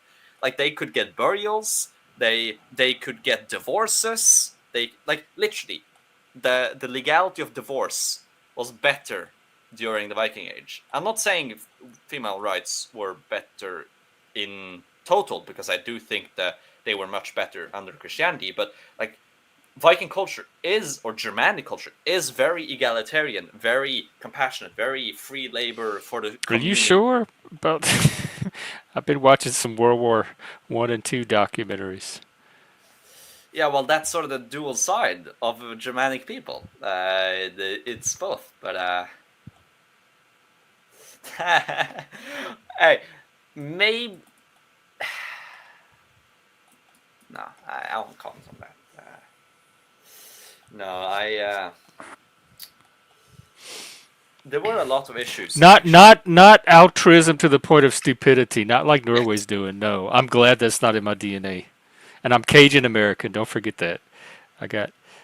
I'm not. I got a Cajun values. An interesting thing though is actually that Germanic culture in inheritance is split equally among the sons, which is pretty unique in the past. Like that's really key, and that's sort of why all these early Germanic kingdoms of Europe split. And I'm not going to go into that, but that's an example of this sort of egalitarianism all the way back in like the Bronze Age and like the Classical Age. Like, is really egalitarian for thousands of years. But in Norway and Scandinavia, that didn't work because it's so cold. But like as a general fact, Germanics are. It's not as if all our problems are from the Christian side, but uh, it's certainly the main expression of it. This overpowering charity and altruism towards every other nation and peoples on earth to the expense of our own. Yeah, that's weird. Okay, let's look at some comments. Norway is kind of woke. You, you can't really deny that. And yeah, we do make lots of money from oil and gas. However, most of that money goes to the government. It does not go to the citizens. And yeah, I have not gotten oil money. I've not gotten that at all. All I've gotten is inflation, higher prices, whilst the government has gotten billions. Like the oil fund is now at 20 trillion krones. So like $2 trillion. But I'm not getting a dime of that. And oil is honestly one of the issues of Norway. Because even though we tried to avoid the Dutch disease, we just delayed it. So the Dutch disease getting addicted to a natural resource. Because like our government is probably the most inefficient in all of Europe. Because we have oil money, we could just throw money at. We could just throw more cash at it. 30% of the government expenditures is covered by oil. We can just throw more cash, more cash, more cash, more cash. It just works because we have infinite money. But it doesn't work. We're super inefficient. And that's one of our big issues. I do. I thought you were. I thought y'all put your constitution together faster than any other nation. Yeah. So We you did. have efficiency when you need it. Yeah. When we're under pressure and when we actually want to do it. But right now, we have a socialist government who prioritizes European solidarity over Norwegian citizens. Ah, there you go. And well, that doesn't mean I don't blame the mainstream conservative right either, because they're also part of that. You know, that the cables that ruined electricity prices was a joint operation between the conservative right and the socialists. It was a joint operation, so I'm not condoning the conservatives just because I complain about the socialists, which is so sad. I just want the I just want the old Labour Party back, the old I don't. workers. I don't think old things come back. Well, maybe you're right, but maybe you're also wrong, because one of the key figures of the Labour Party, or the Workers' Party, who was kicked out in like 2017, he has now rebounded. And I listened to a podcast with him recently, and his positions are like old school Labour, and I love it. Like if he actually gets back in power, which it might seem likely because Labour is crashing right now, and so if they see charismatic politician. He was kicked down but stood up again, built his way up to power. You know, it seems even the right likes him. You know, this is how we bring back, because he But stands it's by not the going to come. But it's going to be something. It's going to be a new form of whatever. You're not going to get the old thing back. yeah. You're going to get the beginning of some new something built on the foundations of the ashes of whatever that old thing was. Yeah, but I still like him. I hope he manages to take power in the Labour Party because, well, he is actually more proactive about the electricity stuff than the right. He just says, yeah, if we don't fix this, if Germany doesn't comply with us changing the treaty, we'll just cut the cables and let Germany freeze. Because like What about your compassion, though? Are you going to be able to do that? In my opinion, and I agree with him on this, the compassion shouldn't matter when our own people are freezing because it's Yeah, I think so too, but it's the Norwegian psyche going to be able to cut those cables. The rates of hypothermia in Norway have increased this winter than any other winter in like decades. People are literally freezing to death. Oh, of course, old people, but like even a few degrees lower. Like the negotiation power is in our hands. Germany is reliant on our electricity to have a stable electricity network. They're also reliant on our exports of oil and gas to even have electricity. If we cut it, they freeze. Their economy crashes. Like, why are we beholden? But there goes your image as world savior, nice guy. Yeah, but fuck that when we're suffering. Maybe it'll ruin our image, but at the same time, when our own people are suffering, that's the sort of decisions you have to be. It doesn't mean you have to make it permanent, but just gradually increase the tariffs on oil to Germany until they comply. 1% a day, and they'll soon see that that the power is in our hands. Like, we're in NATO. What are they going to do? Invade a fellow NATO member? Nothing. The only thing they can do is suffer.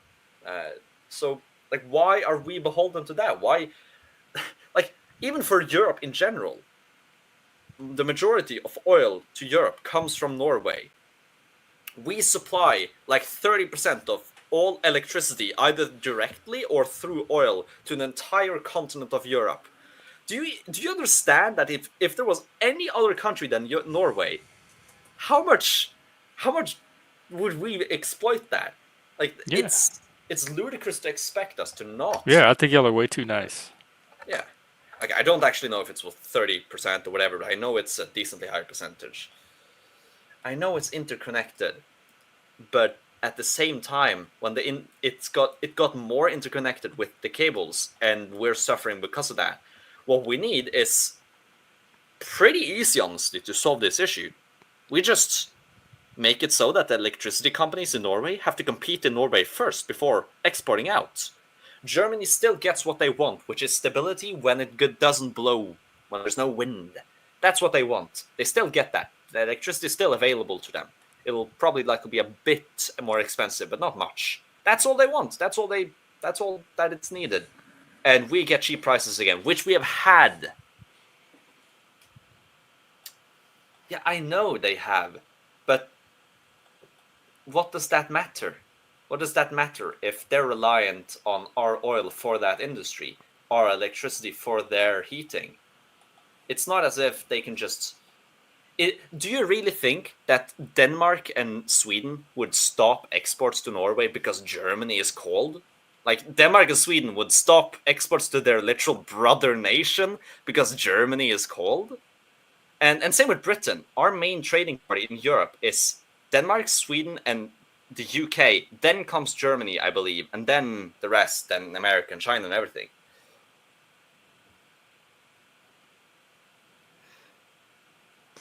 Yeah, so yeah, we need to be not mean. Obviously, we're still friends with Europe. They're still our brethren, but we need to actually, this is a treaty between Germany and Norway, a treaty between sovereign nations. If we actually are a sovereign nation, we have a right to change that treaty, to reject that treaty when it's no longer benefiting us. there was no time frame for that treaty. There's nothing like, oh, this has to stay in power for 100 years. No, it's just a treaty of how we're going to cooperate on this particular issue. Like, if we can't change that, then we're not sovereign anymore. Yeah, I think less Christianity, a little more Satanism.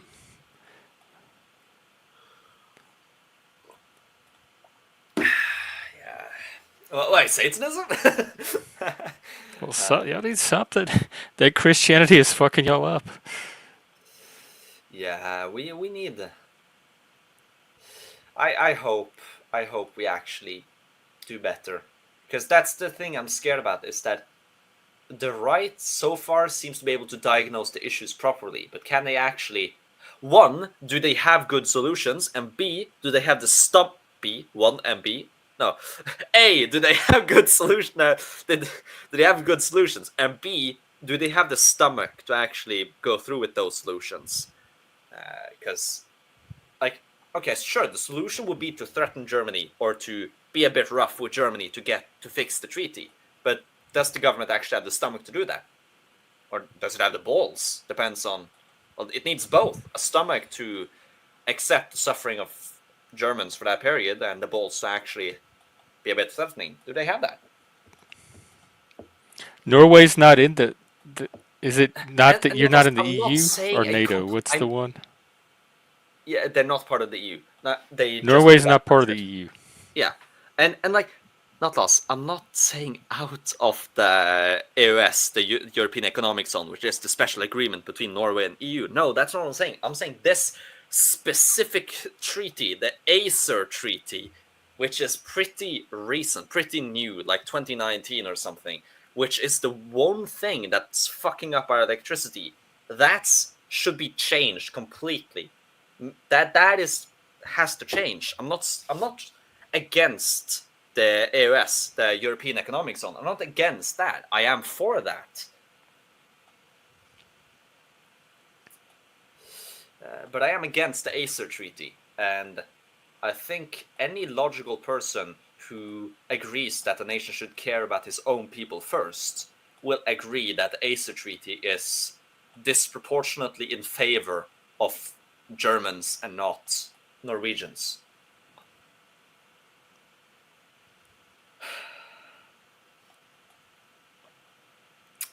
Not lost. I know that the right, even the far right, is not good. I know, but my issue is that the socialists are worse.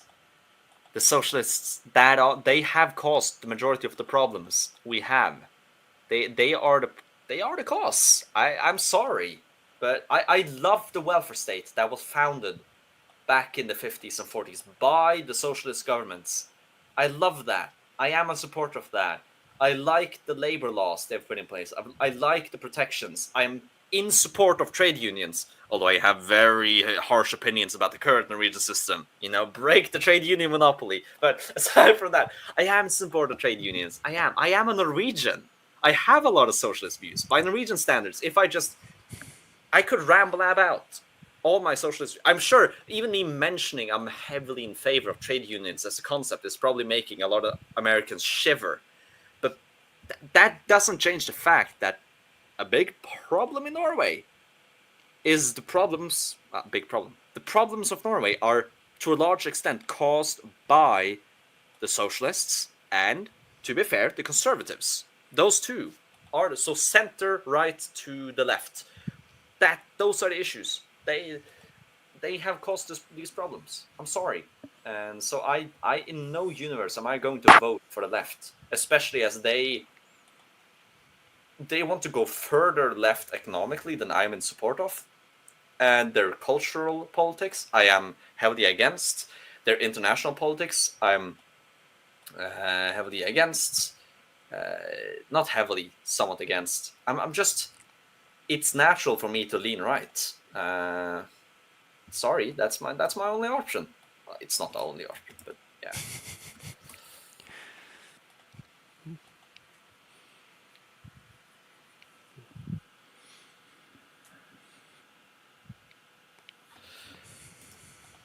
Yeah, so there's the left in Norway is a contentious topic because everyone agrees that not everyone. There's a lot of people. There are some people who are against the welfare state, but the majority of people agree that that was actually a good idea. We love that. That it's made our society great. But you're a lunatic now. You're going too far.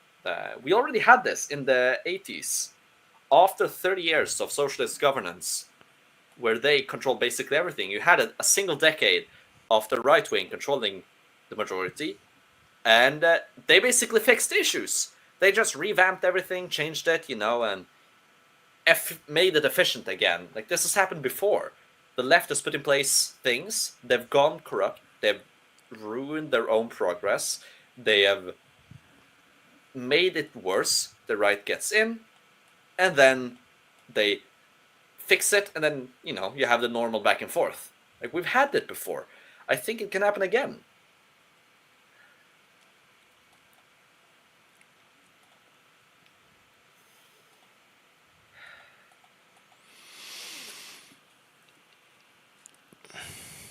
Well, the world is watching. We'll find out. Yeah, I just... Or not. I don't know how much the Yeah. world is watching. Well, We'll be watching. yeah, I do hope you should watch the Norwegian election live. You should. Not understanding anything, it would be hilarious. You should do a stream on. I know I'm probably going to be busy then, but like you... And yes, I do have bright visions. I have plasma. I have bright visions. I think I have too many visions because it's unhealthy the amount of ideas I have about how Norway should be ruled. Because I don't trust myself that I'm correct. By everything that I Well, know. no, but you put them out there, and then they get refined through dialogue with Okay. others. Then let me propose one idea I have had. So in Norway, the trade unions, I believe, are monopolies, and they are no good anymore, because in Norway, you have a lot of trade unions, but they're basically being collected into two main ones: a trade union for employers and a trade union for employees. And then once a year, the state assigns a date, a place. These two representatives of those two trade unions get together and negotiate the wages increases. Like, it's idiotic. It ruins everything that I believe is good with trade unions. An actual good trade union system, that's what I would do, is to come in and break up this monopoly and just have hundreds of trade unions that workers can switch between whenever they like, to always have the one that gives them the best wage. There's a constant competition from the trade unions to have workers and to get workers, they need to provide the highest wage. And there's competition between the trade unions, thus competition between the workplaces to have workers. Like, that's one way to make the average person just earn a lot more, is by splitting up. So there's more competition in increasing the wages. And then just have more workplaces than you have workers. So there's competition that direction as well. So they are incentivized to pay as much as possible to get the few workers there are. We should have more jobs than there are people, and we should split up the monopolistic trade unions that Norway currently has. So if I became president, I would beat Teddy Roosevelt and those trade unions, just bust them up.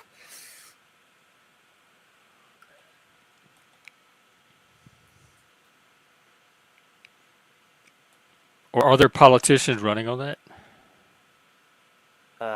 No. I have not heard a single politician even talk about it. Nobody, not even a single individual have I ever heard talk about how that's an issue. So far as I'm aware, I'm the only one who has viewed that problem. Well, there's probably a lot of people who see it as an issue, but I've not heard a person say that who's not against trade union. Like, of course, people are against trade unions as a whole, are against that system, but I've not heard a person who's pro trade union like me be against that way of functioning. And so I would break them up, and I'm the only one I've heard have that idea.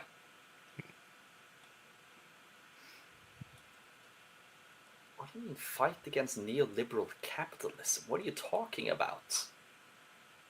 Like, trade unions are best when they're integrated into capitalism. They compete for workers by having the best wages, or giving the best wages and giving the best benefits.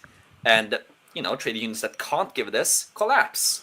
There should be a constant competition. It should be just like a corporation. They compete for members between each other. You shouldn't universalize it into one big group, so there's no incentive to give as best wages possible. I know why, though. It's because of stability.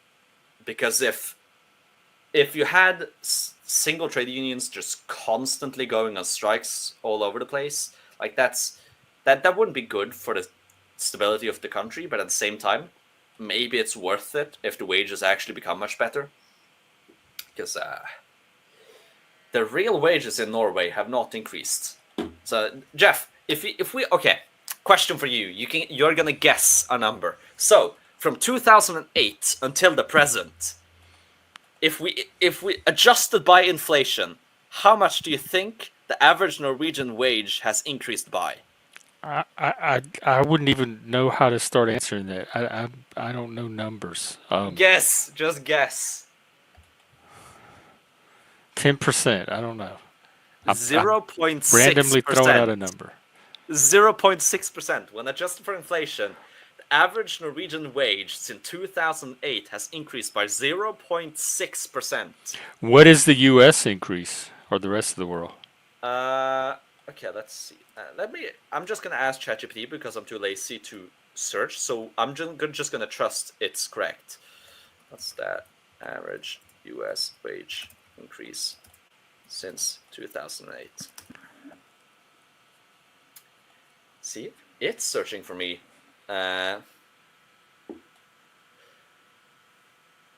Okay, let's see. So, yeah, I love how it says a mere 17% increase. A mere 17%. We had 0.6%. That doesn't sound right either. That sounds like a lot. Yeah, I think it's overinflating the top growth and underinflating the bottom growth, because the bottom in the West since the 70s, the bottom 50% have not increased a lot, but the middle income and the high income have increased a lot. But it might be wrong. I don't know its sources. Its sources are I'm looking it up. Visual Capitalist, Statistica, Pay Scale. Okay, so those seems, yeah. Well, it's giving me a chart. I don't see anything close to 17% though. Huh. I don't like ChatGPT the way it doesn't present it like a human. Say, adjusted by inflation, bottom 50%. What would it say then? I don't know.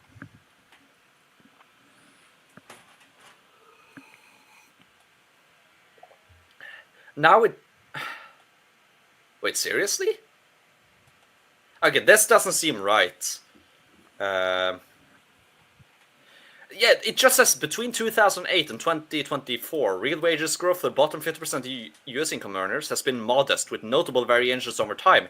And then it says, from 1979 to 2019, low-wage workers saw an average annual real wage increase of just 0.1%. However, between 2019 and 2023, yeah, see, it's not providing information in the time frame you ask for. No. Let's just assume the increase has been better than Norway, at least, because it probably is. I would assume it is. Well, they should go strike or something. Yeah, well, they're not allowed to strike. There's just a single trade union organizing the strikes, and they decide when, and the government can just tell them, no strikey. So no strikes happen. There's just Can they protest? Can they make signs? Something? They can propose a solution to the trade government or to the trade union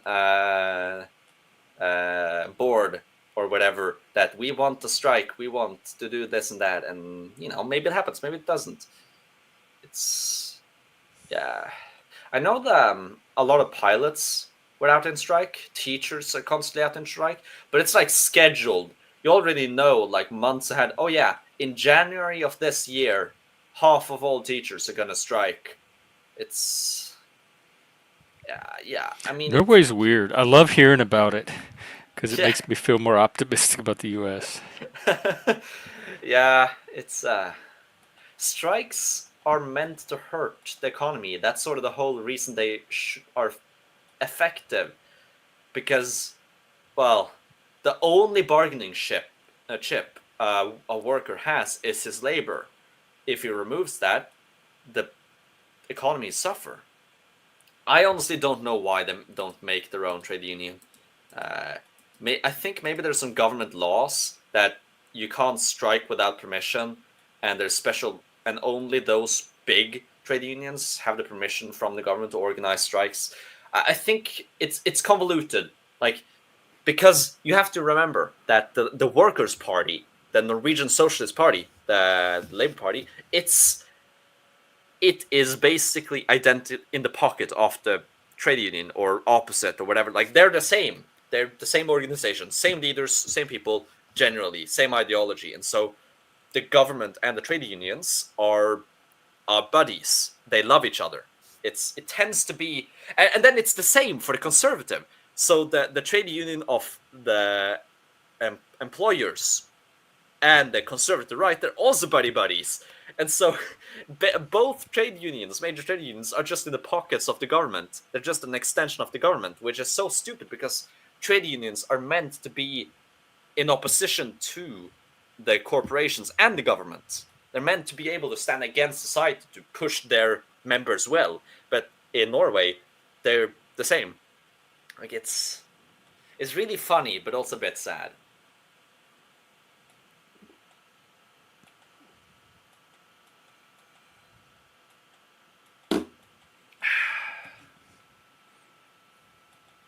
Maybe that's what I should do. I should stop being a psychologist and just go straight into politics and being No, evil. finish your college. Study your psychologist. I'm not seriously considering that. Don't worry. Unless I get offered a high position. If someone comes that, hey, I'm gonna make you the Minister of Commerce, I'd accept that. I'd stop college for that, But it has to be a big job. It has to be important. I wouldn't accept mayor. Mayor is. Are they gonna just come and make you that, or do you have to like run for an office or lobby them for it or something? Okay, this is actually. I don't know how familiar you are with parliamentary systems, but you basically have to be either in a party that rules or be in a party that's in a coalition with the party that rules, and then they decide who's going to have each seat. So, for example, if say your party wins 30% of the votes in an election, mine wins 20%. So together we can have a majority. However, I'll only accept to join in a coalition and give us a majority if you give me, say, the prime ministerial position. If you give me prime minister, if you make me prime minister, I'll join you.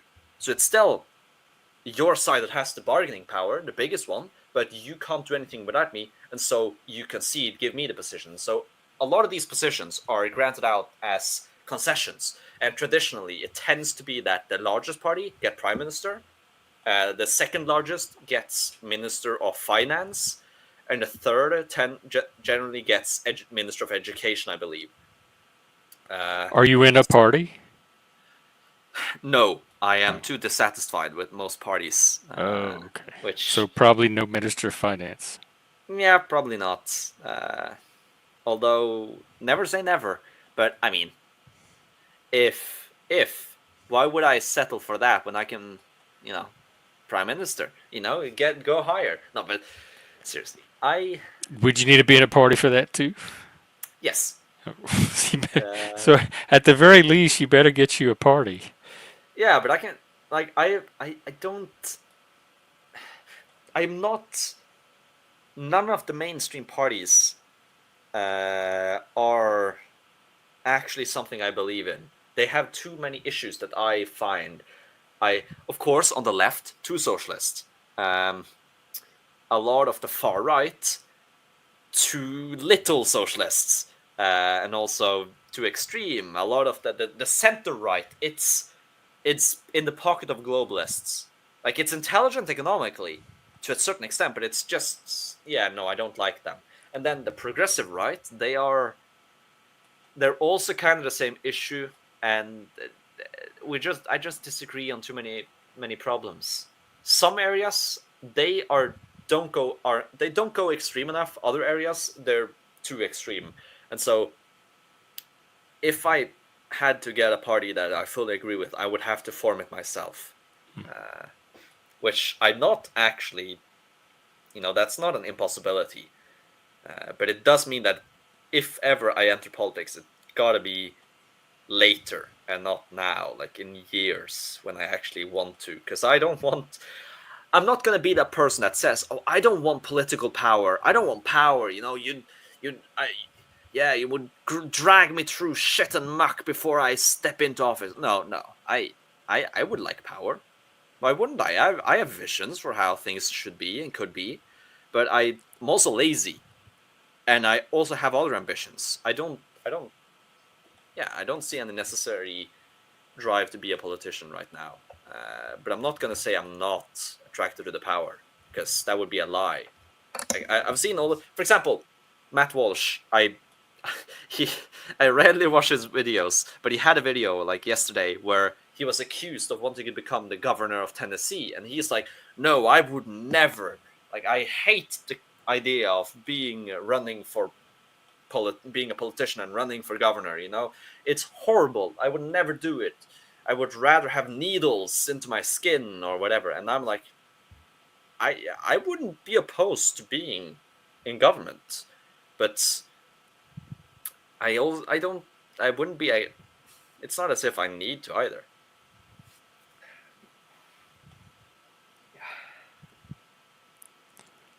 The Dolbez party, is that what it would be? What would it be? Oh, can I be extra? Can I be extra like autistic and name it after a historical character? The I don't know Mithridates the party. rules. I've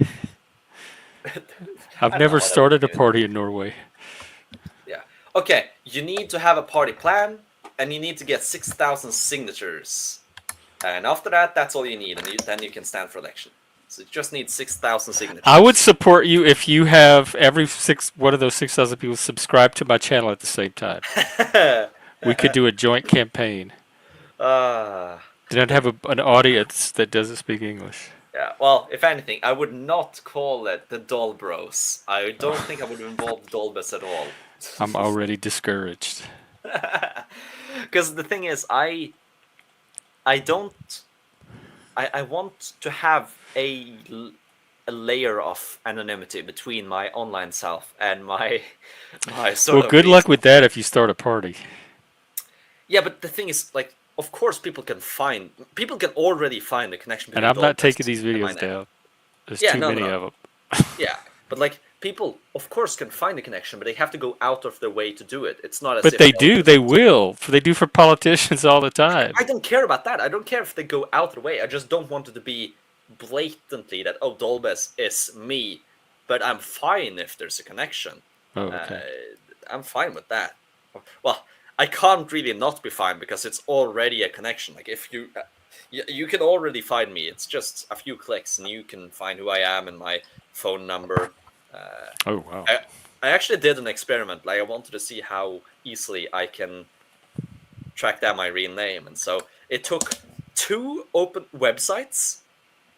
No, it took 1 website, but that was lucky. So 2 websites which have databases over users for a bunch of other websites, and you can search up the user and see all the other places they have users, and then you can just click through them until you find one that's connected to my real name, and some of them are, and then from there you can just search my real name in a phone catalog, and you'll have my phone number, and from there you also have my address and my tax account and everything. Like, oh my god! Well, don't let the trolls know all of that. Yeah, I don't care. If they want to waste their money calling me all day, that's just funny. I seem busy if they do, I'm gonna exploit it to look professional, like constant phone calls, and I'm like, "Hello, this is the chief of the Doll Bros." No. What would I call it? That's actually a genuinely good question. What would I call it? I know I wanted to be orange because I like orange. I love it. I that's my favorite color, and so that's how you decide the symbols for your political parties. It's your favorite color, so orange it is. Uh, I have actually thought about this and played around with like the sunset party or the sunrise party. Um, I kind of like the symbolism of sunrise more than sunset because sunset party sounds really doom and gloom. However, that is like the West is traditionally associated with the sunset. Because the Occident, the Orient, Occident, sunset, sunrise, like the West is the sunset. And so by calling it the Sunset Kingdom, that does connect it with the West innately. And, I like the West. I want the West to be powerful. I want the West to be great. It is great. Yeah, sure, it is. But it can be greater. I wanted to have the relative greatness and power it had during the Victorian Age. That's like my ultimate dream. Of course, we're more powerful now than then in absolute terms, but in relative terms, we're way weaker. In my dreams, I wish for that time again. We were so dominant. Maybe we could be a bit more humanitarian though. We could be more humanitarian. But That's what I'm saying. I don't think history resurrects that way. I think that that's not coming back. There's going to be a new arrangement of power, and yeah, position the West into the new paradigm.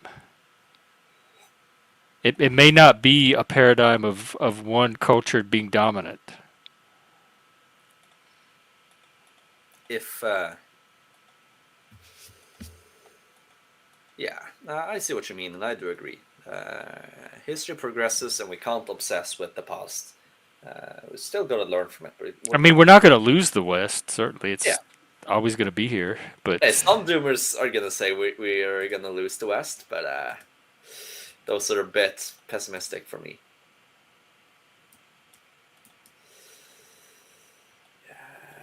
Well, Howdy. hey, what's up? hey man, How you doing? Pretty good. I'm sore. I'm gonna go grab another glass of water. So, Okay. Yeah, Jeff, how's it going, man? I've had a great day today, man. What happened? My parents ordered or rented a crew of people to clean my downstairs bathroom, which is completely like a Silent Hill video game bathroom. Oh my God. Yeah. It took a whole crew. Did they get it cleaned? It was just two older women, but they spick and span cleaned it, and also my kitchen, and that is just like I can't even begin to tell you how it makes me feel healthier just having this done. That's what Jordan Peterson says. Oh man, oh yeah, so that it's all true because I feel like a new person. In fact, I could walk better a little bit. It's just the like that alone help my legs move, and that's damn good. But yeah, dude, and my nephew came over. He cut my hair. He had this little dog. Did you get the peroxide out? Well, it's still my hair's lightened a little bit, but it's not too bad. Like I thought it was like orange in the upstairs, but that was the lighting of the room. It was kind of more of an orange light, but it's not orange, like yellow looking. So it kind of made my hair look like it was orange. I thought it was. Yeah, dude, like he did a great haircut. I'll have to get the picture and maybe share that one. I haven't had a haircut in a very long time. So I'm so glad I got a haircut too. And he brought this little dog with him, and I really don't like dogs, but this dog, it didn't bark, it didn't yip. It was the tiniest little dog. They found it on the street in Baltimore and picked it up, and it didn't stink. What kind of dog is it? That's a good question. They don't even really know. It's like a Huh. hybrid of something, but I'm gonna save the picture and then put it up. Um, let's see here. All right, download. No, download. Okay, I guess that went through the downloads. Yeah. So yeah, that dog just like I really have never liked dogs that much. That dog just lifted my spirits, man. There ain't nothing like it. Um, and yeah, it was good to see my nephew because it's been a long goddamn time. He did help me out. He ran my dishes, which was really good. I'm going to upload this new picture. Edit audio avatar. Are you going to be able to keep it clean, or they're going to have to come in periodically? No, it's easier for me to keep a place that is clean to keep it clean. Okay. But my kitchen is about a decade worth of like filth, and the bathroom like it had mold growing all over it, and it needed to go. So it needed to get cleaned. So those old women, they must have been 60s, early 70s. They did a great job. I felt bad because I mean they should be retired, you know. But Well, they're getting paid for it, right? yeah, they got paid 300 for about 2.5 hours of really good hard What? work. Damn! I wish I made that kind of money. Yeah, I mean like that's actually a good bargain I think for the work they did. I mean I think they did a great job. But anyway, so now I'm going to all right. There's the dog, and there's my haircut. Let's see. That's a little tiny. Oh, look at the. It is orange, a little bit. Yeah, my hair is like it's just a little bit like yeah, I peroxide Ed Oh, that's a peroxide. cute puppy.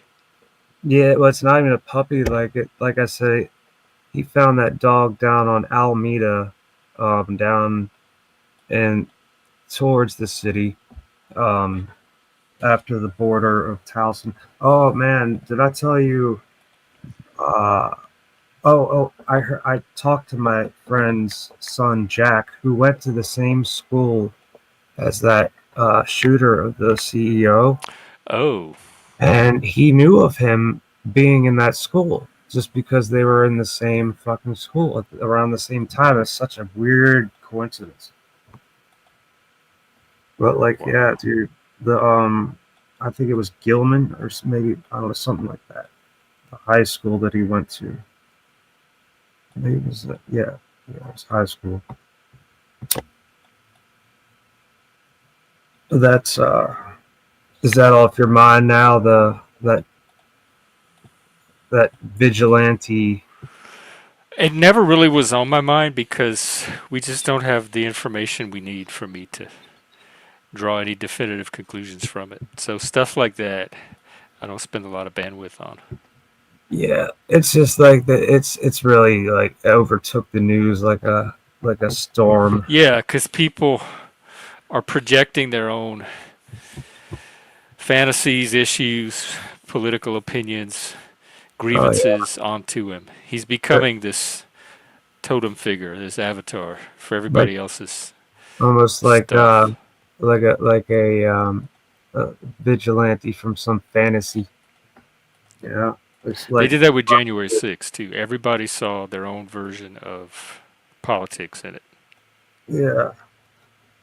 Uh, It's a, well, it's a social media. it's really strange about this guy because from history of his doings on the internet, he gave uh, some Republicans book 3 out of 5 stars, which is not bad. And like also like it seems like he can relate to things that Republicans say. So I don't know where the hell he's with this Well, far he left. wasn't even a client of United Healthcare. It turns out. Really? Yeah, So why did he do that? that's what I'm saying. We don't know. There's not enough information. It's all Dude, this gossip is, and speculation. oh my God, oh, I didn't want it to go down that rabbit hole, man. Holy That's what it is. Just like the drones above New Jersey.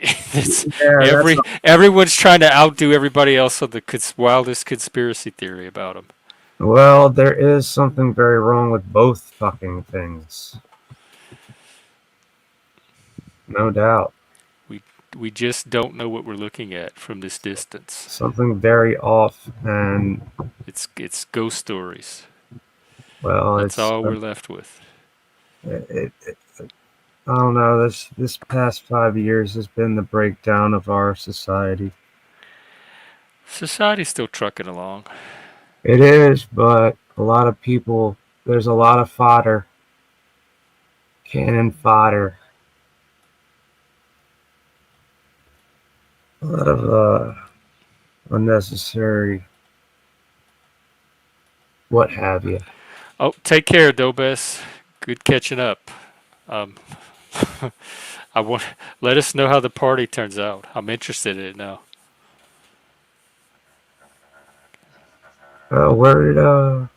Why did he leave? Oh, it's late where he is. Oh yeah, that's right. He's from Norway or something. Yeah. Yeah, his voice is very similar to my Swedish friend's accent. Well, he's part Swedish, so that's probably why. Oh, okay. Yeah, he looks like he could be. Yeah, he's an attractive young man. I gotta say. I don't swing that way, but he probably gets all the girls he wants. I don't know. It's the one thing we've never talked about. I Maybe want to next ask time. him. I want to ask him like just how well he does with the chicks. He's kind of a nerd. That might work against him. Well, yeah, I mean, he could. I don't know. He could use it to his advantage. There's a lot of nerdy girls out there that are pretty hot. I mean, it just is what it is, So you're trying to jump off, or what's going on? Yeah, I might. I'm gonna wrap up at some point. Been going 2.5 hours. Oh What you wow! got going today?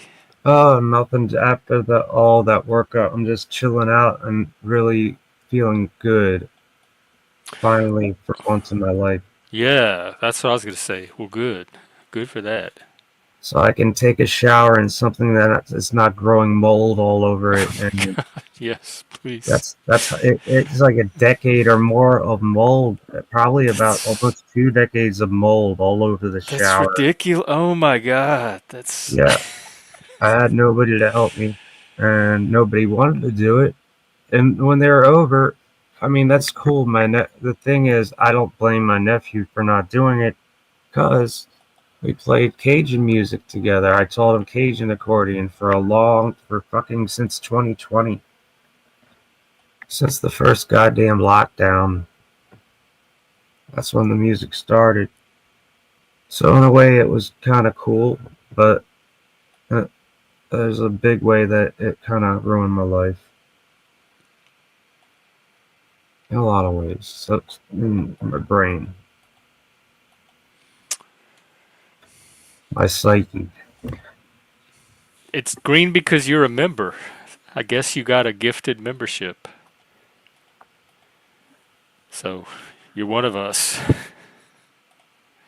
Google gobble, one of us, one of us.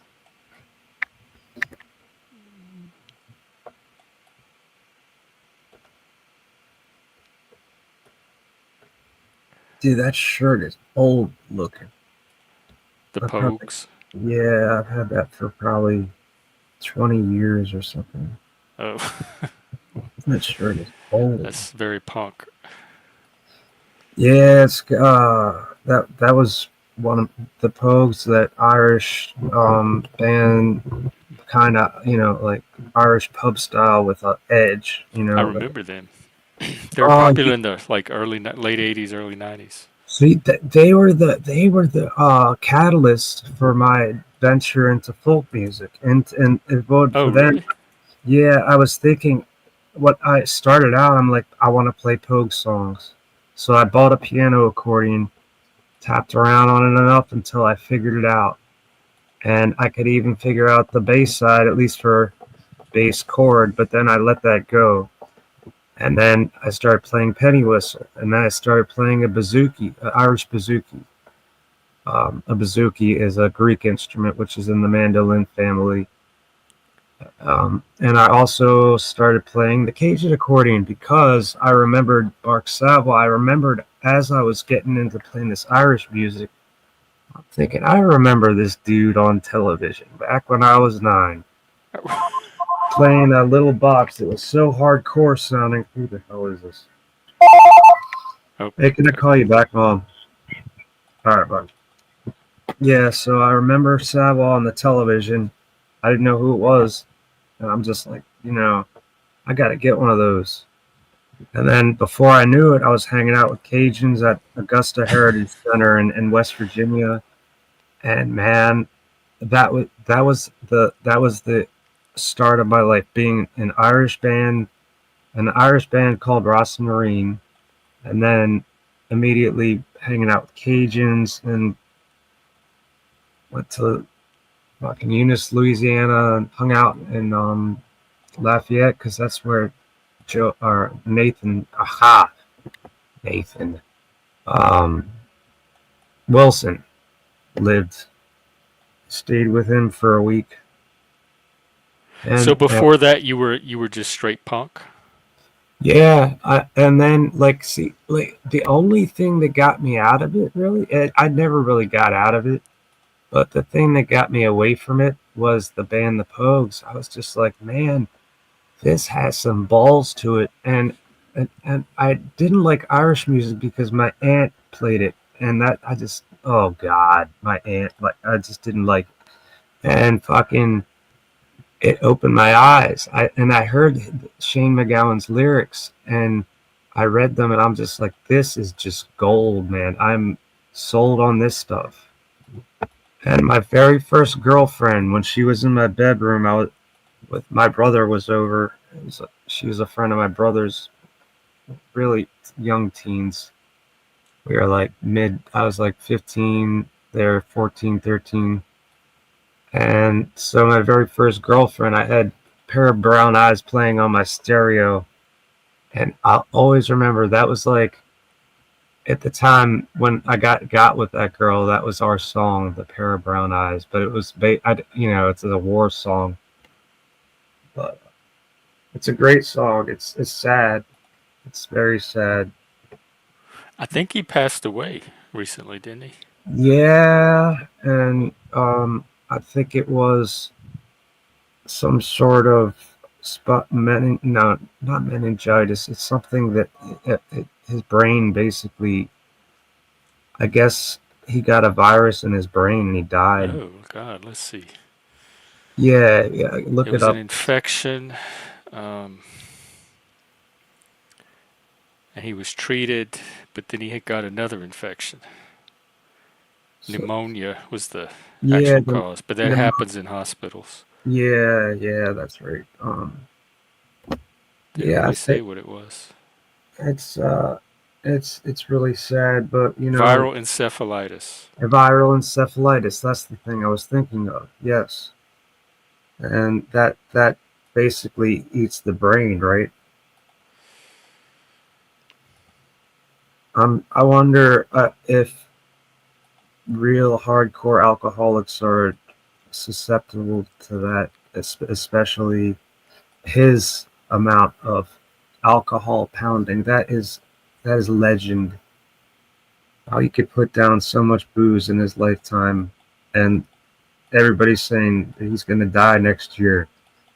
And he just kept staying alive. They thought he was going to die early on, even right after the nipple erectors, the nips. I know The Nips bass player. I talked to her. I've been talking to her since MySpace, and she's a really cool woman, Shan Bradley. Oh wow.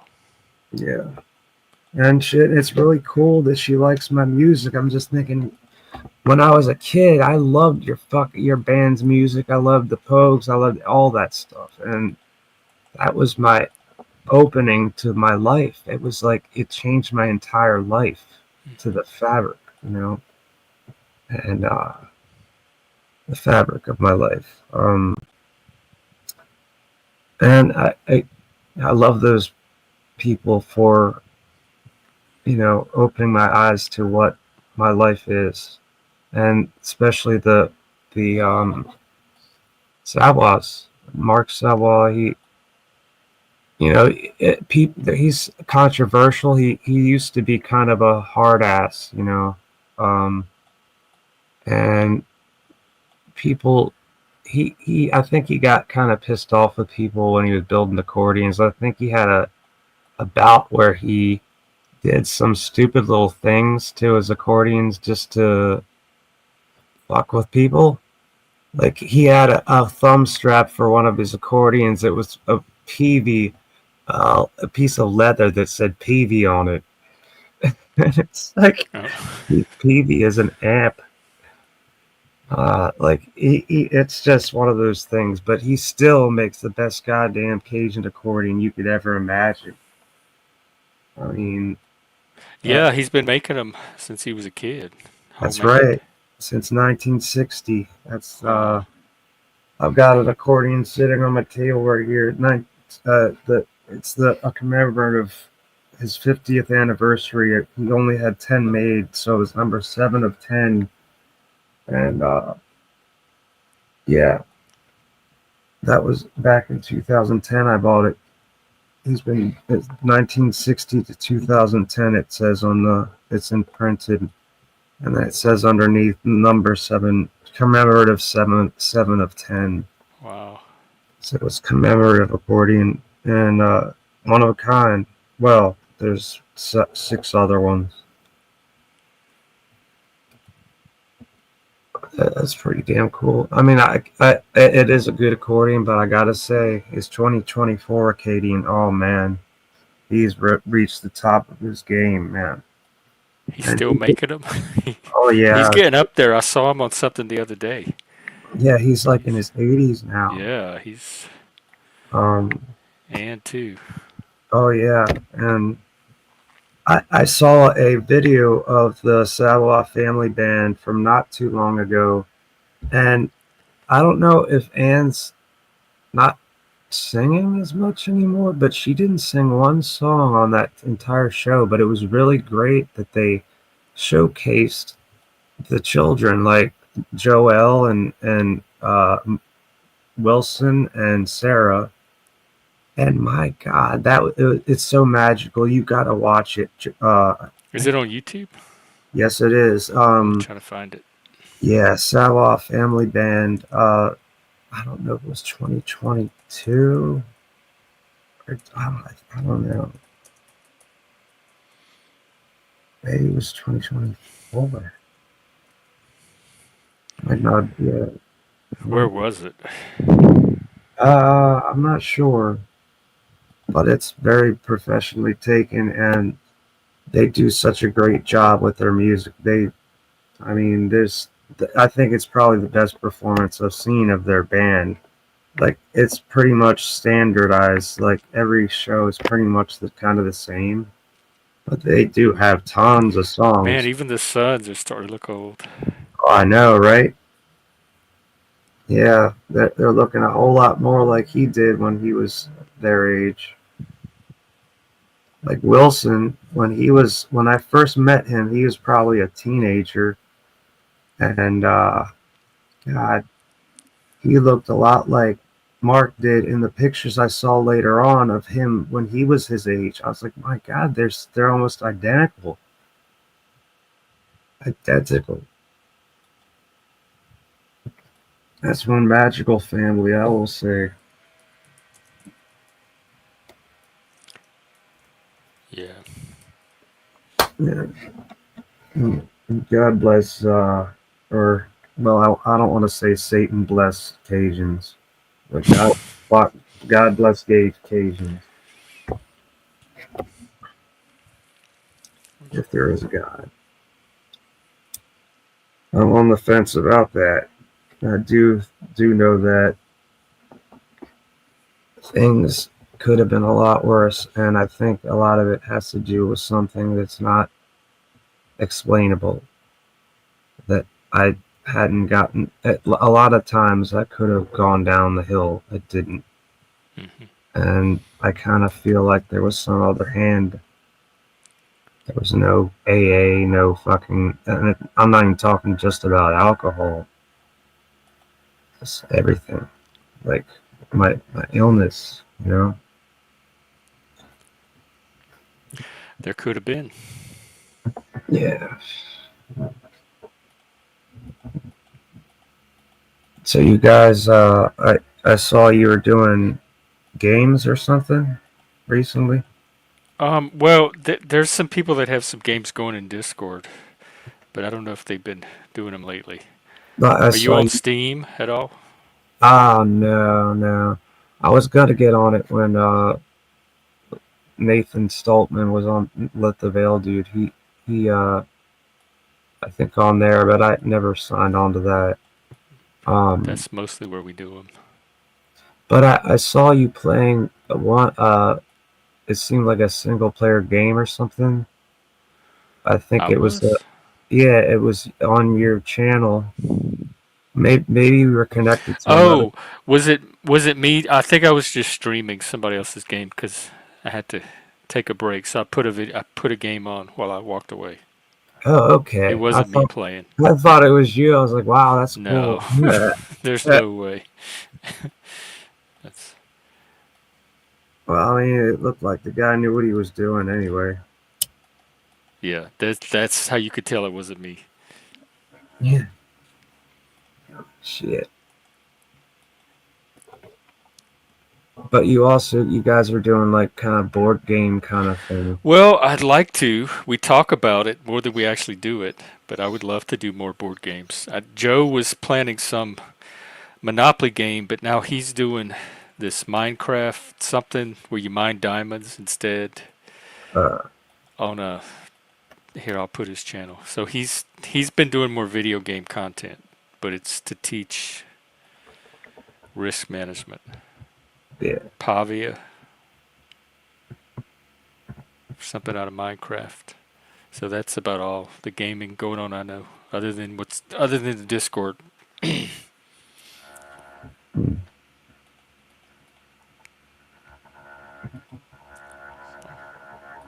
How you feeling with your stream? Are you gaining subscribers? Like You know what? I haven't even looked. I had uh, a little over 800 from that subscribe-a-thon Philip and I did, oh, and I haven't cool. checked. Oh no, I dropped. I'm down to 801, so I'm losing You, subs.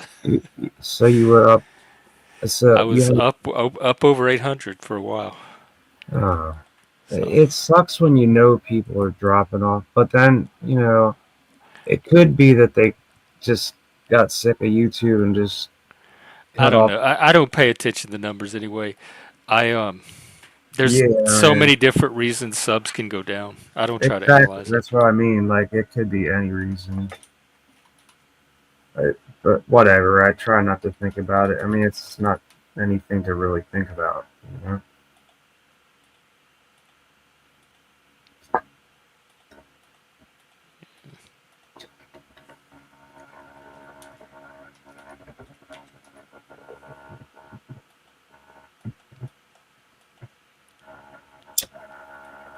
You ever had super lemon haze?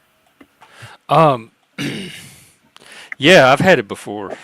Oh man, yeah, it's great. I love it. It's uplifting. You're not like it's not like a narcotic like the indica leaning shit. Hey, Deerfire. Yeah, I've had a lot of the hazes. Yeah, this is something that makes me want to work on an instrument. That's the kind of shit I like.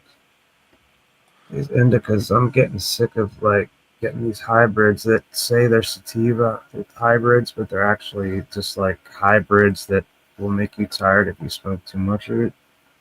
Like really tired, like, and then you wake up with this terpene hangover. Or at least I do. The terp hangover, like the terp Nazi.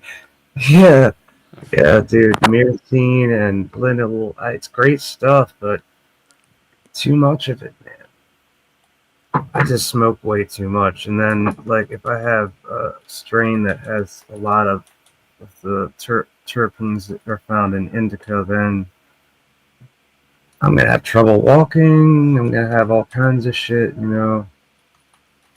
And I won't do anything but lay around and maybe play a video game. But sativa, I want to work on an instrument. I want to play an instrument. I don't want to play when I'm on indica, that narcotic feeling crap. It's good for sleep, I guess. I'm veering away from that.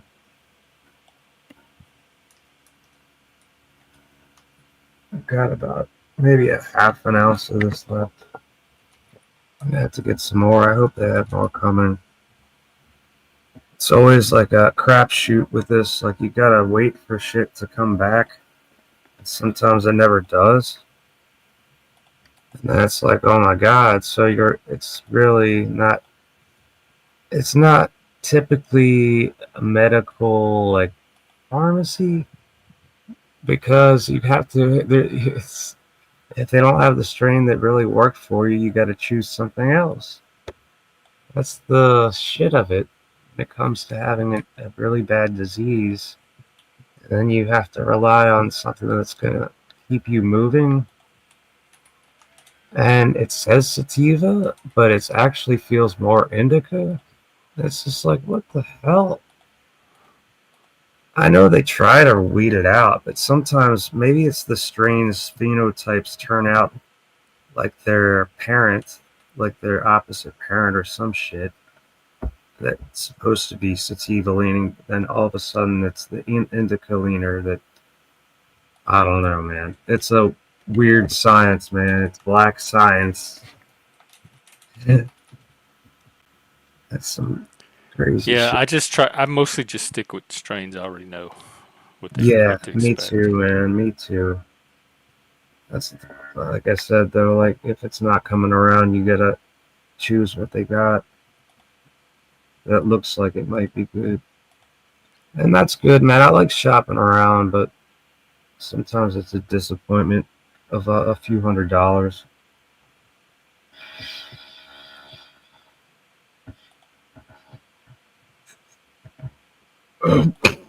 Excuse me.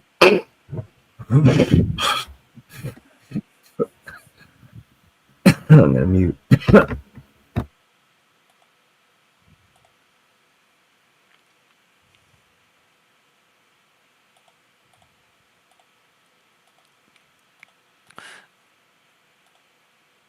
All right, here's the episode for Sunday. I just got it scheduled. So Philip and I will be out there at the usual time. Um, yeah, Philip, you want to stop by tomorrow? Joe and I are going to be out at 4 p.m. Eastern, 1 p.m. Pacific. But we can make a thumbnail then, I can't remember. or we can do it on the show. Either way, I just use the old one for now. I wonder if I've seen Philip. I think I probably have. Oh, King King Philip, Philip. I'm sure you Okay. have. All right. So he's never come on with the with just he just has an avatar, right? Yeah, well, no, we do a show every Sunday. He's been on panel before. Oh, cool. Yeah, that's great. Yeah. It's good to have engagement, you know, with people and just like to have camaraderie and shit. No doubt. Deerfire's asking if you've taken any supplements for the Well, MS, I and he take said he all. had a boss who takes B complex methylated version. Oh yeah, I take methyl B12.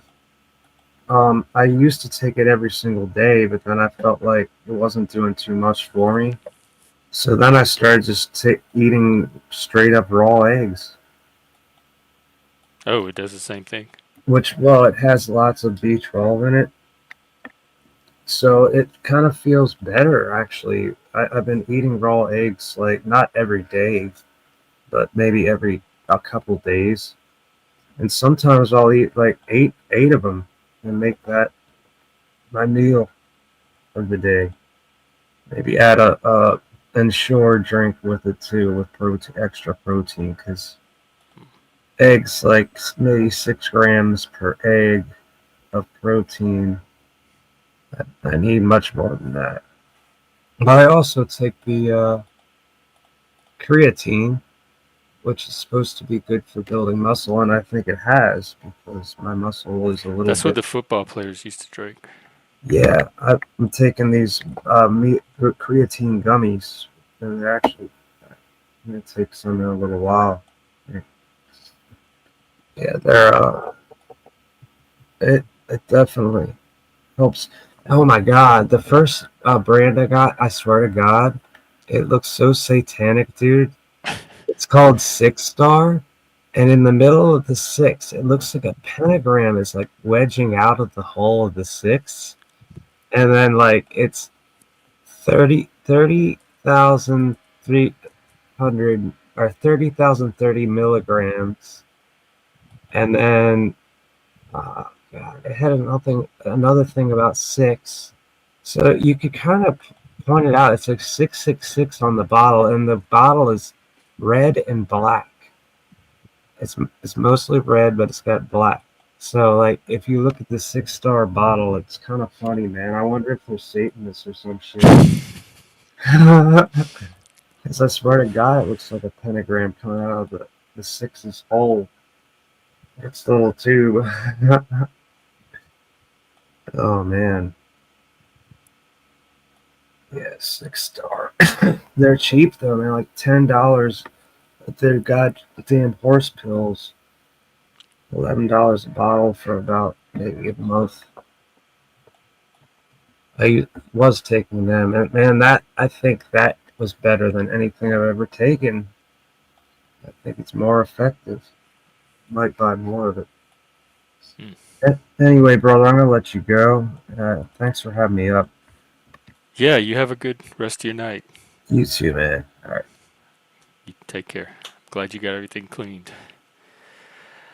All right, I guess that's it. Um, Joe and I will be out tomorrow, usual time. Philip and I will be out on Sunday.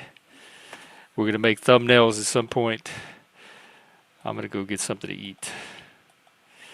Take care, dear Philip, everyone else, Plasma, Steve, Dobes, Sean, Jess, Not Laws. I guess you two. Stop by Barney and tell him hi every now and then. Anyway, that's good. I'm good. I mean, yeah, thanks. I'm out. I have nothing left. All right. Take care, everybody. Let's do this. Here we go. Have a good Friday. I'll see you later.